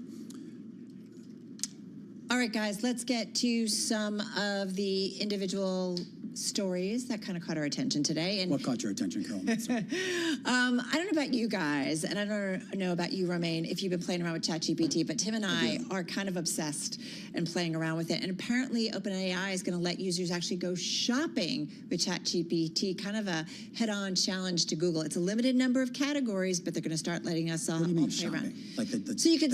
Yeah, you can basically shop for a product, and it's going to take you basically to something that will show you where you can find that particular product. We've already been doing that. Yeah, so let me get this straight. So all this trillions of dollars being poured into AI and all this other stuff, and the net result of it is that, what, I can shop? That's not the only thing you can do, Romaine. Well, Bonnie, you seem... It's another service. Yeah. No, we're not at the stage where the robot shops for you. I was told this was going to change my life. Okay. You know, I did. Wake me up when the robot's there. I did a little experiment over the weekend. I did ask it to compare some prices for a certain product online. I was buying some new contact lenses over the weekend. Whoa. And I asked for the cheapest ones, and it came back. Cheapest ones. Was it good? No, it wasn't accurate. Oh. Yeah, I found a better deal somewhere else. Just one example. Using an old-fashioned web browser. I do use ChatGPT for a lot of stuff, but Tell them what you did with your son. So my son's learning how to read, and he gets like a book a week from school that it's really short, and I wanted to find other books that were sort of similar at that reading skill level. And I just asked ChatGPT to write a little story that features characters that are, named after his friends, and it can do that in seconds. And it's something fun that he can do and sort of read along, and it's like a nice, fun way for him to practice reading. That is very it's pretty sweet. cool. Although you could have made the story up yourself, Tim, if you know what you should do, Tim? If you really want to impress him tonight, you should read him at bedtime. There was a letter out by Colonel Archibald Gracie. No. Okay. He was actually a passenger on the Titanic. Okay. You remember the Titanic, right? I do, and I'm not talking about the movie. I'm talking about the actual ship all the way back there in the early 1900s. April 10th, 1912. That was the first day he was on the ship. It set sail for Southampton, England, and he wrote a letter that was sort of unintentionally ominous, basically saying, hey, it's a fine ship, but I shall await my journey's end before I pass judgment on her. That letter just recently went to auction, and it sold for about $400 100,000 US We'll dollars. FaceTime you and have you read the letter. Okay, sure. I'm sure your that? son would love that. But you know, he He's having nightmares. survived until towards the end of the year. He was never able to fully recover from the cold that he had experienced. But I'd love to know, did he write a letter after he got off, passing the judgment and saying what he thought? Yeah, right? Dark, sorry. No, go there. Like, you know, if you think about what he said ahead of time. Thanks, Carol. That's really insightful. It's a Monday. Leave me alone. All right, that's a wrap. Our cross-platform coverage, radio, TV, YouTube, Bloomberg Originals. Far, go play wherever you are. I believe. Wow. And my heart will go on. Wow. What happened Hope to we you? have the rights to that. Did you have a really good weekend or something? I did, Carol Master. That was touching. Is he just... Thank you. That's why I'm here. All right, that'll do it. We'll see you again, same time, same place tomorrow. This is Bloomberg Business Week Daily, reporting from the magazine that helps global leaders stay ahead, with insight on the people, companies, and trends shaping today's complex economy, plus global business, finance, and tech news as it happens. Bloomberg Business Week Daily with Carol Masser and Tim Stenivek, live on Bloomberg Radio, television, YouTube, and Bloomberg Originals. It is Bloomberg Business Week. That is Carol Masser. I'm Tim Stenivek. Taking a look at the closing numbers, we did see stocks finish off their best levels of the day, but still in the green. S&P 500 pretty much flat on the day. Dow up 0.3%. Few big events happening this week, Carol. We got Meta Platforms. Yep. We got Amazon. We got Apple later this week. A lot. We got a jobs report coming on Friday. This is kind of the calm before the storm, perhaps. Yeah, and I do wonder, you know, Romain Bostic over on the TV side was just talking about the Gina Martinanos research that how Alphabet earnings kind of change things in terms of potentially the earnings picture. So we'll see whether or not the rest of the companies that, you know, these big mega cap names, whether or not that changes the sentiment in the earnings picture for the quarter. I will say, Mandeep reminding us last week that that was the previous quarter, not the current quarter for Alphabet. Yeah. So don't get too excited. It was kind of the takeaway that I had from him. No, right. But in terms of outlook, right? Yes. Yeah. Yes. Okay. Hey, so let's get to it. Speaking of markets, President Trump promised Americans a, quote, boom like no other if they elected him president. But based on the stock market's performance during his first 100 days in office, it depends on what you mean by boom. Esha Day writes about Trump's first 100 days and the worst stock slump in the first 100 days in more than 50 years. Esha is U.S. Equities Deputy Team Leader, Senior Reporter for Bloomberg News. She joins us from New York. Give us the numbers here, Esha. What does boom mean in this case? Hello, and thanks for having me. So yeah, I mean, the boom was also a lot of volatility, which I guess none of us who are watching markets day to day can really forget about. We're still kind of in the midst of it. But let's look at the numbers, of course. So S&P 500, as of today's close, which was 10 minutes back, is down about 8%, just shy of 8% since Jan 20th, which was inauguration day for Donald Trump. Now, Trump's 100-day would be April 29th. So by April 30th, which is like the end of this month, he would have completed like 100 days of his administration. So we have like 1 or 2 more sessions to go to kind of see where this record lands. But right now, this is the worst decline for the S&P 500 in a president's first 100-day since Gerald Ford was president in 1974. So yeah, I mean, we all remember what a tumultuous time that was for American politics at that point. This is tumultuous too. So it's a long time and also not a very good comparison to look at. So there's that. When you look and you drill down into sectors and so on, right? What else do you see and how broad-based all of the selling was? The selling was very broad-based, but the biggest declines that came since Jan 20th came from the 2 most expensively valued sectors as well, and also the 2 sectors that house most of the mega cap, like the top 7 names, so the ones we call the Magnificent 7, right? So that's the technology sector within the S&P 500 and the consumer discretionary sectors. These had the biggest declines as sectors over this almost almost 100 days. And then when we look into stocks, we really kind of see a lot of these stocks that took like the biggest beatings are the ones that will be in the forefront of this kind of higher tariff regimes. And if the tariffs that have been proposed by this administration, they stick around, we would be seeing the highest tariffs on these trading partners since over the past 100 years. So that's a big hit, and that kind of explains why these names are taking such a hit. So for example, Deckers Outdoors, this is a footwear maker, is one of the biggest decliners. Hoka, Uggs, those are the companies that they have. That's correct. That's correct. I mean, it's almost a household name, right? Like we all know these brands. Then there are chip makers. Chip makers, show up very widely. These, of course, are not household names, but these are, again, at almost like the front line of this tariff war. Chip making, the semiconductor sector really is a globally spread supply chain, just as autos. And these are going to be hit very badly. And we are seeing the shares kind of starting to tell that story. Another group that did pretty badly is the travel group. And that makes sense, right? Like if there's concern about the economy, if there's concerns about economic growth, if people are unsure about spending, that's kind of the discretionary spending that gets hit, travel and leisure. So all the big airline names, the legacy airline names, the United, Deltas, and the American Airlines of the world, they have come out. They have reported results already for the first quarter, and the outlooks have been very muddy, to say the least. The other big group within the travel sector that took a big hit are the cruise liners. Again, a really classic example of that kind of discretionary spending that can really impact it when consumers are feeling unsure and unsteady. Interested in sort of how you're thinking about what companies have said thus far, at least about the outlook.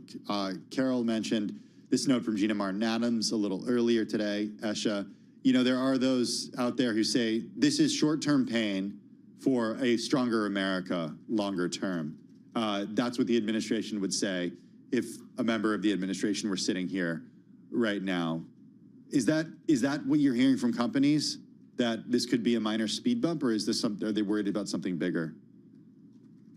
It's a great question. I think right now the lack of clarity is such that what we're hearing over and over again from these companies is that we just have no clue about what's coming next. And that was kind of, I would say, the outlook from United Airlines, which reported early on in the first quarter reporting season, where it came out with essentially two sets of outlook for two different scenarios. So in case there's a recession, this is what we expect to happen. And in case there's no recession, this is how much we expect to earn. That is kind of something everybody's kind of pointing out to and saying that tells you that, they're completely flying in the dark at this point. Hey, one thing I want to ask you, and this is something like we were trying to get to with Eric Weiner, who also follows the markets for us here at Bloomberg, but I am just curious about positioning within the market, that whether it's equity positioning or fixed income positioning, like what it tells us about the psyche of investors at this point, which might determine whether or not, they're ready to kind of change if the sentiment or the narrative changes quickly. Yeah, no, that's a great question. So when we look at positioning data, especially from the big banks who are kind of sharing those numbers, what we are seeing, and Deutsche Bank every week puts out a really good set of stats on this, and they're still seeing that equity positioning is really near the bottom of its range, which is kind of typical for times of great uncertainties. At the same time, when we talk about positioning, we really have to talk about all these kind of sentiment surveys that are coming out and showing us over and over again how investor sentiment has really turned extremely bullish at this point. And given this really low positioning, once some kind of certainty, and this is something when I talk to my sources comes up over and over again, once there's some kind of certainty, the bounce back in the markets, there's enough clue from positioning to tell us that the bounce back from the markets could be strong enough, especially since both these things, positioning is toward the bottom and sentiment is just really kind of near rock bottom almost. But then what people really need is something solid, something concrete to latch on to. This more kind of vague promises or ideas of agreements, deals, that is not going to cut it at this point, because money managers, institutional investors, they've just seen it a lot, and they're absolutely not willing to kind of bite the bullet at this point. Interesting, right? Gets to kind of the sentiment and psyche out there. Esha, thanks so much. Esha Day, she's U.S. Equities Deputy Team Leader, Senior Reporter at Bloomberg News, joining us right here in New York City. If you're just joining us, just a recap of how we closed on this Monday. S&P, call it unchanged, just up 3 points. Dow Jones Industrial Average up about 114 points, good for a gain of nearly 0.3%. NASDAQ 100, call it little change, little lower, just down about 5 points. So big week ahead when it comes to eco and earnings.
It's 421 on Wall Street. We do check markets all day long here at Bloomberg. 5 winning sessions in a row for the S&P 500 index, with a late-day Wall Street rebound, wiping out a 1% slide in the S&P 500. Those dip buyers emerged during a choppy session that saw traders bracing for a deluge of corporate earnings, along with key economic data. Bloomberg Radio's got you covered all week long with all of the incoming.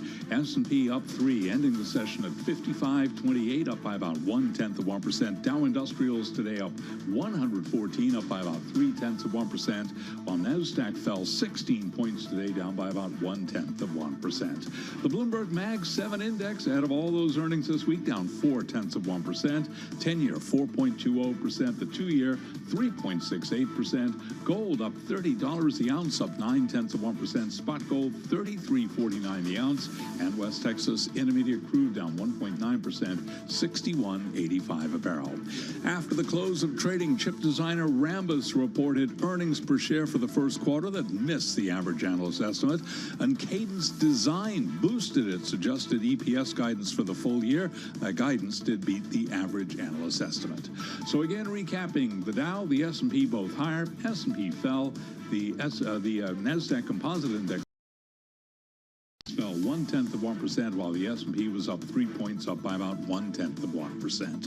For on-demand news 24 hours a day, subscribe to Bloomberg News Now, wherever you get your podcasts. I'm Charlie Pellet. That is a Bloomberg Business Flash. Hey, thanks for that update, Charlie. Do appreciate it. Well, Apple reports results this week. Everybody is going to want to know what Tim Cook and company have to say about tariffs. Before that, though, our team reporting that Apple is seeking to import most of the iPhones it sells in the U.S. from India by the end of next year. It's accelerating a shift beyond China to mitigate risk related to tariffs and geopolitical tensions.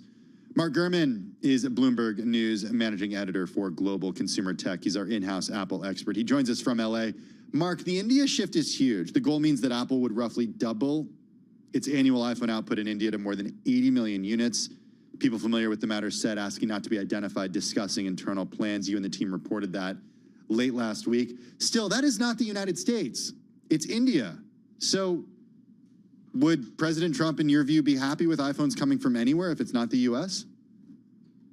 Yeah, so this has been a plan in action for the last several weeks now, even before we knew the finite details of what the tariffs would be on China that Trump introduced in early April. Reprioritizing production happening in India, right, for the U.S. market. Now, the U.S. market requires about a third, a little bit more than that, of the overall iPhone production. They can easily make that in China, but to date, they've been able to fulfill, roughly half of what you're able to get out of India for the U.S., right? So half of what the U.S. needs, they can make in India. So they're going to accelerate that over the next several months, and they're hoping to be able to do the majority of iPhone production now in India. Now, when I say the majority, that's important. They're not going to be able to do everything. Apple has not shipped an entirely new design phone out of India to date. So that's something that eventually is going to probably have to change. So what they're going to probably do is, for these more intricate models coming out end of next year, 2027, they're still going to have to rely on China. But for the most part, the flagship phones, the lower-end phones, for the U.S. market at least, that's going to be India made. For the rest of the world, that's going to be China. Okay, so it's not like, Mark, they're turning their back on China, not in any fashion? Well, in some fashion, right? They're going to take out probably $20 to $30 billion a year of inventory out of China and move that to India. But this is part of something they've been doing already, right? So China is not disappearing. They're simply accelerating it. But you're in a bit of a pickle here, right? Because you never know what the administration is going to do. They could change the tariff percentage on India tomorrow in response to a new policy like this from Apple, right? So you kind of have to be on your toes a little bit. That's why I think that this globalization approach to production is something that Apple is eventually going to have to move to. And what I mean by that is producing locally for every geo that you're in, right? Something similar to what Tesla does. Tesla makes cars for the US in the US, makes cars for China in China, right? They have cars made in Europe for the European market.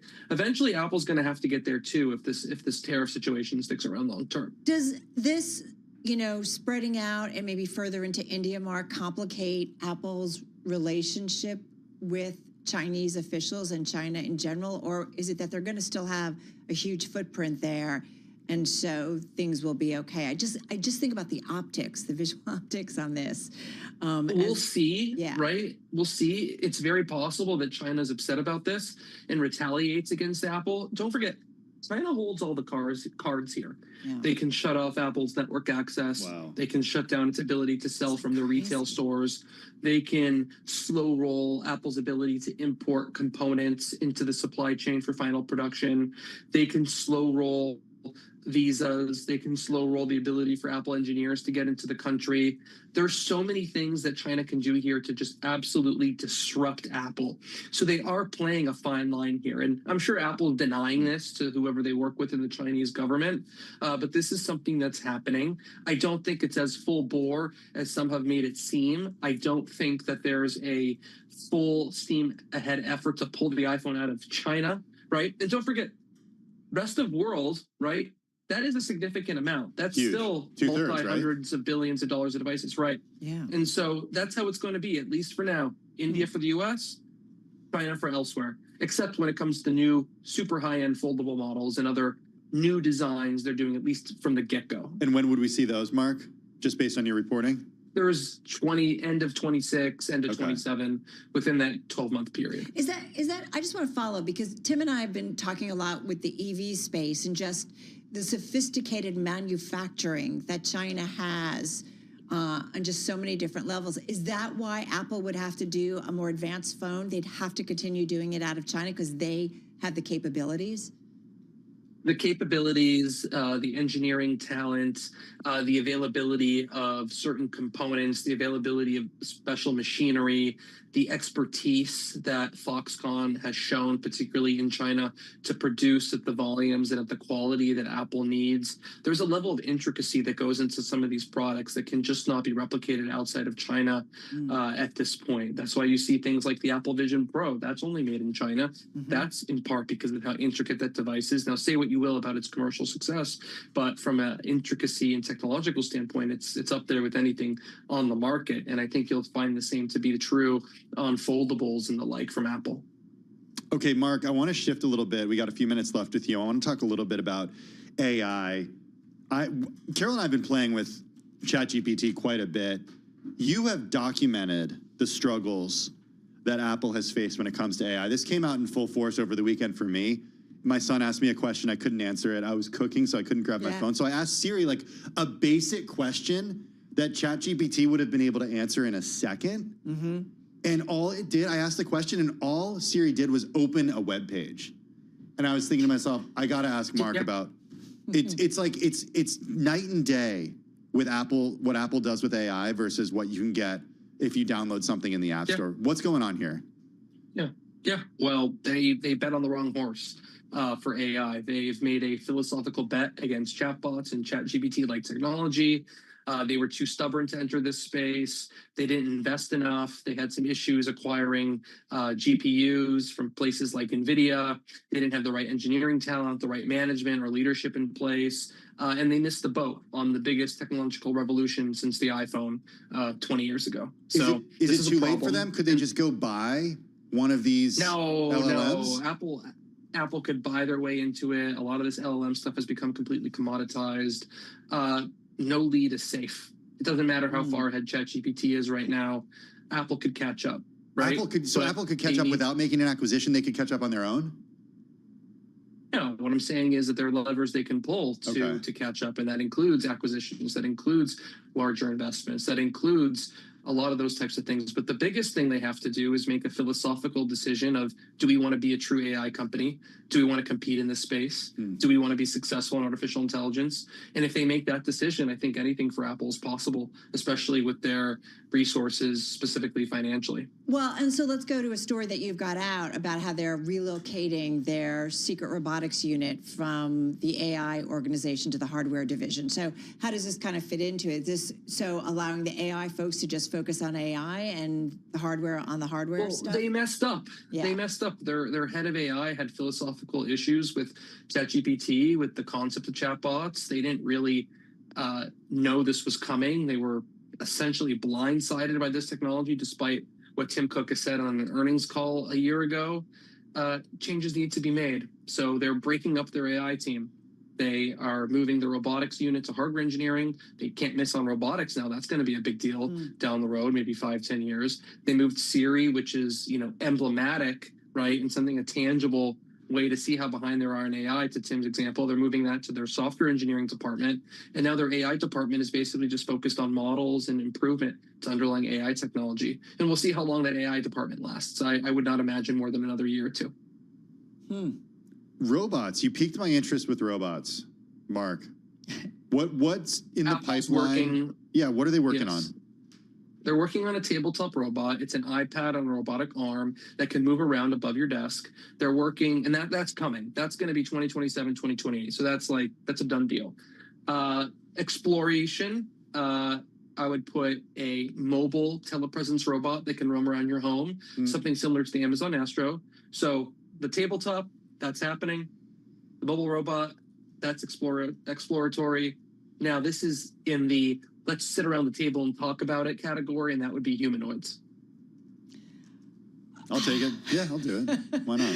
Well, and realistically, Tesla's working on it, Meta's working on it, it sounds like Apple's working on it. I mean, what's the realistic timetable? I thought you just said 5 years, 10 years? Like, is that really the timetable for something like this being part of our world? A humanoid? Yeah. 5-10 years. What, you think it's going to be longer or shorter? I don't know. Well, I feel like things are moving really quickly. Well, Mark, when I think of humanoid, I think of something from like a figure AI, like an industrial use. Like those robots exist, but until we get it to the point that you can mass manufacture it at prices that are, at least somewhat digestible, with applications that make sense. Think about all the safety requirements, the regulatory requirements, right? The transition from making it an enterprise manufacturing robot to something you have in your home, it's going to be a 5-year path, I think. There's a famous engineer who says it's like the pot of coffee test. I don't remember this. It's like he says the humanoid robot will be useful when it can go and make a pot of coffee. So is that or the other one I've heard is pick up a glass of water and bring it to you. There it is. Carol's We're most 5 years away from that. I'm most interested in the dish doing robot. Yeah, we want the dishwasher robot Well, the whole point is that it would be able to do all that stuff. Like, what's the point of the robot if it can't load your dishes into the dishwasher or put the laundry and take the laundry out, right? I want one of those. Yeah. Totally. We actually talked to the CEO of Whirlpool about this, about the dishwasher that can empty itself, load itself. He said it doesn't have it. That's what he said. It's like, when you guys got one, let us know. Fascinating world. Mark, thank you. So appreciate it. Hey, wait, Apple earnings this week, right? Yeah. What's the number one thing? You got 10 seconds that you're going to be watching out for Apple.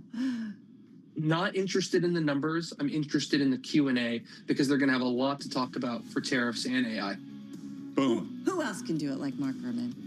Nobody. That's why we love Mark Gurman. He didn't even need the 10 seconds. No, he has it all. Mark Gurman, thank you. Bloomberg News Managing Editor for Global Consumer Tech. Check out his work on the Bloomberg and at Bloomberg.com.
It's 4:40 on Wall Street. We do check markets all day long here at Bloomberg. I'm Charlie Pellet. A late day rebound wiped out a slide in stocks as dip buyers emerged during a choppy session that saw traders awaiting a deluge of corporate earnings and economic data for insights as to the impacts of President Trump's tariff war. Monday marked the fifth time in the S&P 500 fully erased an intraday gain or loss of 1% or more. It was also the fifth straight day of gains on the S&P. Up 3, finishing the session at 55.28, up by about 0.1%. The Dow up 114, up 0.3. Nasdaq fell 16, a drop there of 0.1%. The 10-year 4.20% with a 2-year yielding 3.68%. Spot gold up $27 the ounce, up 0.8%, and West Texas Intermediate crude down 1.8%, 61.86 for a barrel of WTI. Carol Schleif is chief market strategist at BMO Private Wealth, and right here on Bloomberg Business Week Daily, she told us, "You're right. If you thought today was a relatively quiet day." Yeah, it does feel like no one really wants to take too strong a stance coming into. We've got big earnings, we've got big data. It's sort of like peak week for a lot of information, and it's nerve-wracking, I think, for anyone to want to get a little too bold in front of that. Carol Schleif of BMO Private Wealth. Chip designer Rambus, after the bell, reported earnings per share for the first quarter that missed the average analyst estimate. And again, recapping, the Dow, the S&P both higher, Nasdaq lower today with the S&P up by about 0.3, up by 3 points, up by about 0.1%. For on-demand news 24 hours a day, subscribe to Bloomberg News Now wherever you get your podcasts. I'm Charlie Pellet. That is a Bloomberg Business Flash. Hey, thanks so much for that update, Charlie Pellet. Shares of NVIDIA closed lower today by 2%-ish, exactly 2%. It was down as much as more than 4% earlier in the session. China's Huawei is getting ready to test a new and powerful AI processor that the company hopes can replace some products made by NVIDIA, the Wall Street Journal reported. Really interested in what exactly this is and if it's a sign that Huawei is getting caught up and if export restrictions don't really matter as a result. So we got Kunjan Sabani in with us. He's Bloomberg Intelligence Senior Semiconductor Analyst. He joins us from our San Francisco bureau. Okay, lay this out for us, Kunjan. Which chip are they trying to replicate here? This is not the latest Blackwell architecture, right? This is sort of the H20? Well, the new announcement is to try to compete with the H100, which has been sanctioned or blocked to ship to China way before even the H20 sanctions came in. So H100 is the most recent one from NVIDIA? No, the most recent one from NVIDIA is Blackwell. Okay. So we are not trying to compare it with Blackwell. It's far behind, but this is trying to compare with the sort of the last previous best chip on a lot of training clusters here were built on that Hopper series H100. So is this considered significant? Like, I do wonder, is everybody always going to be chasing the latest and greatest from NVIDIA? Or is someone going to say, well, we're just fine with the leftovers or the older chips? Like, how does this play out in the marketplace? Yeah, I mean, when you look at the global marketplace, this is nowhere close to the best NVIDIA chips and systems. And the game is now no longer about chips when you think about these GPUs. It's about systems. So definitely nowhere close comparable to the Blackwell systems. But from the offerings that they had, the technological innovations that they have been able to progress and make despite the sanctions, it's actually really impressive from our perspective. When you look at the capability comparison, right? Yes, they don't have as strong or as best performing chip compared to NVIDIA, but they have done some significantly impressive innovation when it comes to putting all of these chips together, when it comes to sort of the networking, which NVIDIA does through its NVLink, which is really like the best in breed. Huawei has done something very similar because they don't have sanctions in that area. So what they've been able to put together as a whole system is really impressive gen over gen. One thing that you know that we've asked you, but we also ask Ian King all the time is who can catch up to NVIDIA? And oftentimes we ask it in the context of AMD or maybe Intel in a different universe. But is it really Huawei that everybody has to be concerned about? No, not really. Again, if you're thinking about which other GPU chip maker can compete in terms of selling alternative globally against NVIDIA, Huawei is nowhere close. The biggest thing that keeps them behind is, remember, the restriction and their inability to access advanced node EUV semiconductor wafer fabrication equipment or access to TSMC's 2 nanometer, 3 nanometer, or 5 nanometer advanced nodes. So that really limits them versus the US companies have access to those advanced nodes. Hold on, but, hold on. I want to make sure I understand this. There are certain things that Huawei doesn't have access to made by TSMC? Yes. So when you think about the EUV tools which are used, which come from like the ones of ASML, right? So China is sanctioned, cannot get access to those tools required to manufacture chips lower than 7 nanometer, and it does not have direct access from using TSMC's 3 or 5 nanometer chips. So that is what is really keeping them behind at the chip level to progress to the next frontier of performance. I'm just confused because TSMC is a Taiwanese company.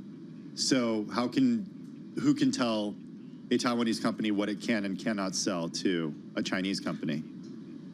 Well, US, as it does tell to most of its allies, right, what they can and cannot sell. I mean, ASML is not a US company, it's a Dutch company, but US still prohibits them from selling those equipments to Chinese companies. Okay, good. This is all clearing up for me, Kunjan. Thank you. So I guess what I'm thinking, Kunjan, is that maybe it's not comparable to Blackwell, but it's just a reminder that companies are in this race too and are working on getting better and better products. And so just like with DeepSeek, we all of a sudden were like, well, wait a minute. It's not just about ChatGPT. We all kind of had an awakening. Is that what's really ultimately the significance of this Huawei technology story?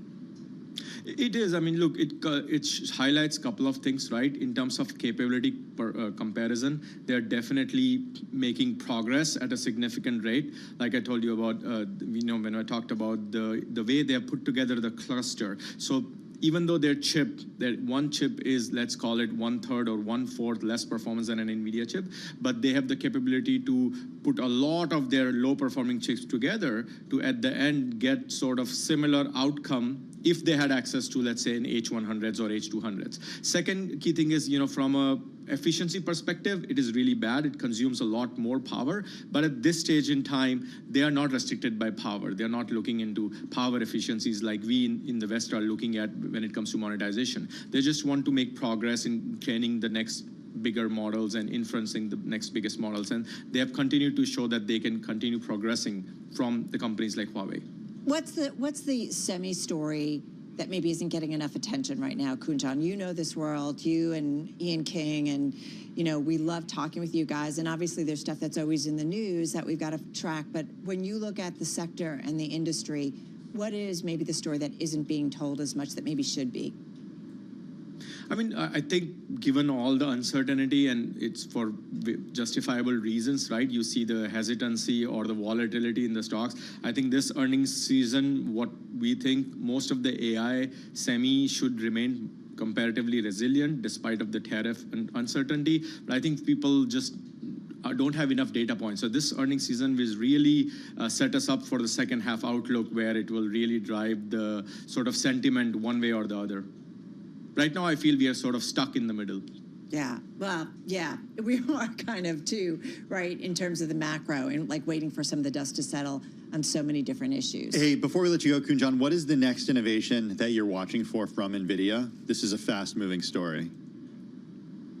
Well, we are really watching for how the deployment of Blackwell and or signs of deployments around Blackwell Ultra looks like. I mean, look, we try to keep a close eye on the supply chain, and we have heard some, you can call it news or rumors around some board design changes. So it will be really interesting because any other hiccup, could sort of, it would be a really bad time to dent on their sentiment. Not saying that there will be hiccups, and they have been able to manage hiccups very quickly in the past. So we're keeping a very close eye on the ramp for the second half, especially regarding the B300 or the Ultra. All right, Kunjan Sabani, gonna have to leave it there. Bloomberg Intelligence Senior Semiconductor Analyst. NVIDIA reports May 28th. Remember, it's always like that Mark your tail end. calendars, 1 month from now. It's always the tail end. Yeah, always the tail end. I wonder what the tariff and trade story will be at that point. Jensen, we'll ask. We will ask Jensen, or You'll ask Jensen. big guy in the White House. This is Bloomberg.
This is Bloomberg Business Week Daily with Carol Masser and Tim Stenovec on Bloomberg Radio. All right, everybody, we're getting ready to wrap up the Monday edition of Bloomberg Business Week Daily right here at Bloomberg headquarters in New York City. As you know, little change for the markets overall. We did finish off our worst levels of the session, but still slightly lower than the NASDAQ 100. Best levels of the session, right? And our best levels of the session. And our best levels of the session. Kind of. I mean, look, Carol. I don't know where we're no going. No matter with which this. way you slice it, What? the S&P 500 didn't really do much today. No, call it flat. But that doesn't mean things didn't kick around a little bit. That's true. There were some stocks making big moves today. Let's take a look at some stocks on the move on this Monday. Bloomberg News cross-asset reporter Emily Grafeo in studio with us. Boeing.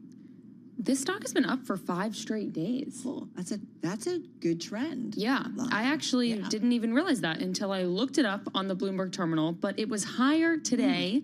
It closed up about 2.4%. A couple things going on with Boeing. So today, Airbus agreed to take over assets and sites, at least some of them, from Spirit Aerosystems, which clears the way for the aerospace supplier, not the airline, to be acquired back by its former parent, Boeing. And then they also got an upgrade over at Bernstein. So Bernstein said that Boeing is now making the progress it needed for the growth trajectory, and that there are still some risks for the company, one of them being high FAA scrutiny. But they did raise the price target to $218, which right now it's at about $182. So that would be quite a bump. Yeah, you mentioned the 5 days up in a row, 5 consecutive days of gains. Let's try that again, shall we? So the stock up almost 15% in that time. That's quite a bump to the upside. I am looking at the chart zooming out for Boeing, and this is a stock that's still down 50% from its highs back in 2019.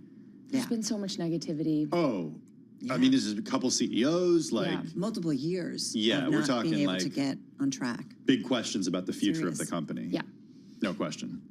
Future of NVIDIA.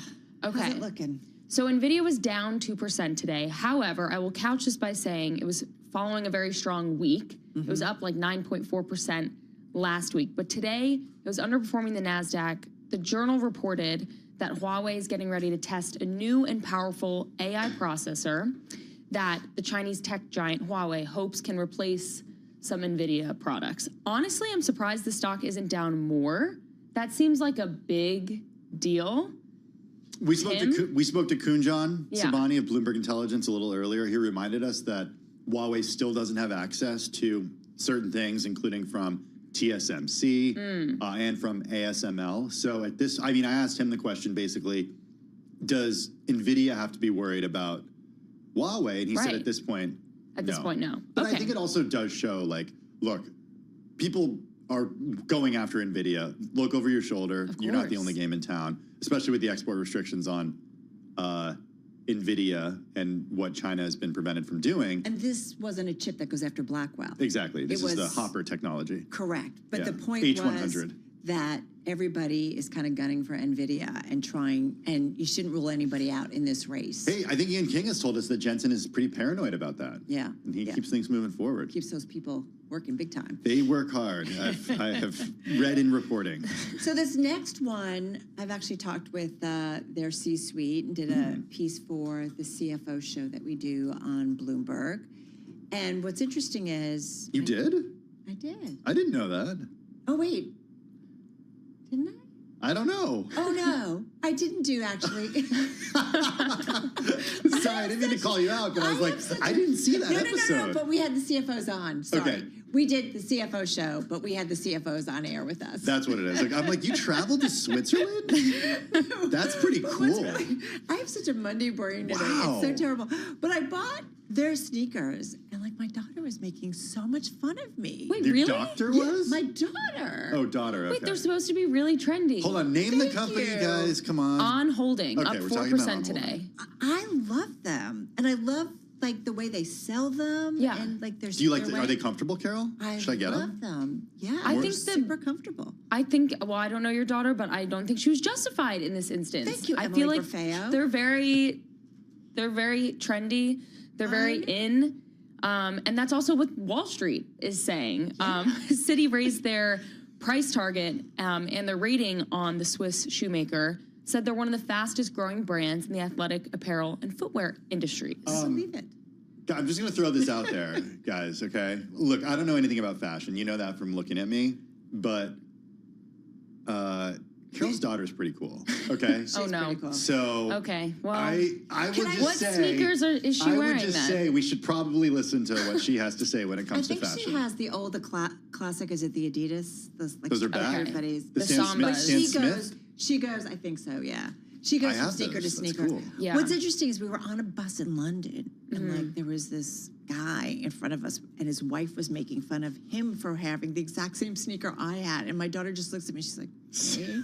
Oh no! I was Tell her to call Citi up. Love it. I love them. They're super comfortable. I mean, the stock speaks for itself. It's been rising for 5 straight days, and there's a tariff story. The analyst also said it has a geographically diverse sales base and low sourcing exposure in China. And there are Swiss brands. They could be better. They could be in a better position than the U.S. brands if there's backlash related to tariffs. Take that, Aggie. Check out Carol's full half-hour special on Holding. Just kidding. She didn't do it. But we do have one. It's the CFO show. Check it out. I can't believe I did that. Let's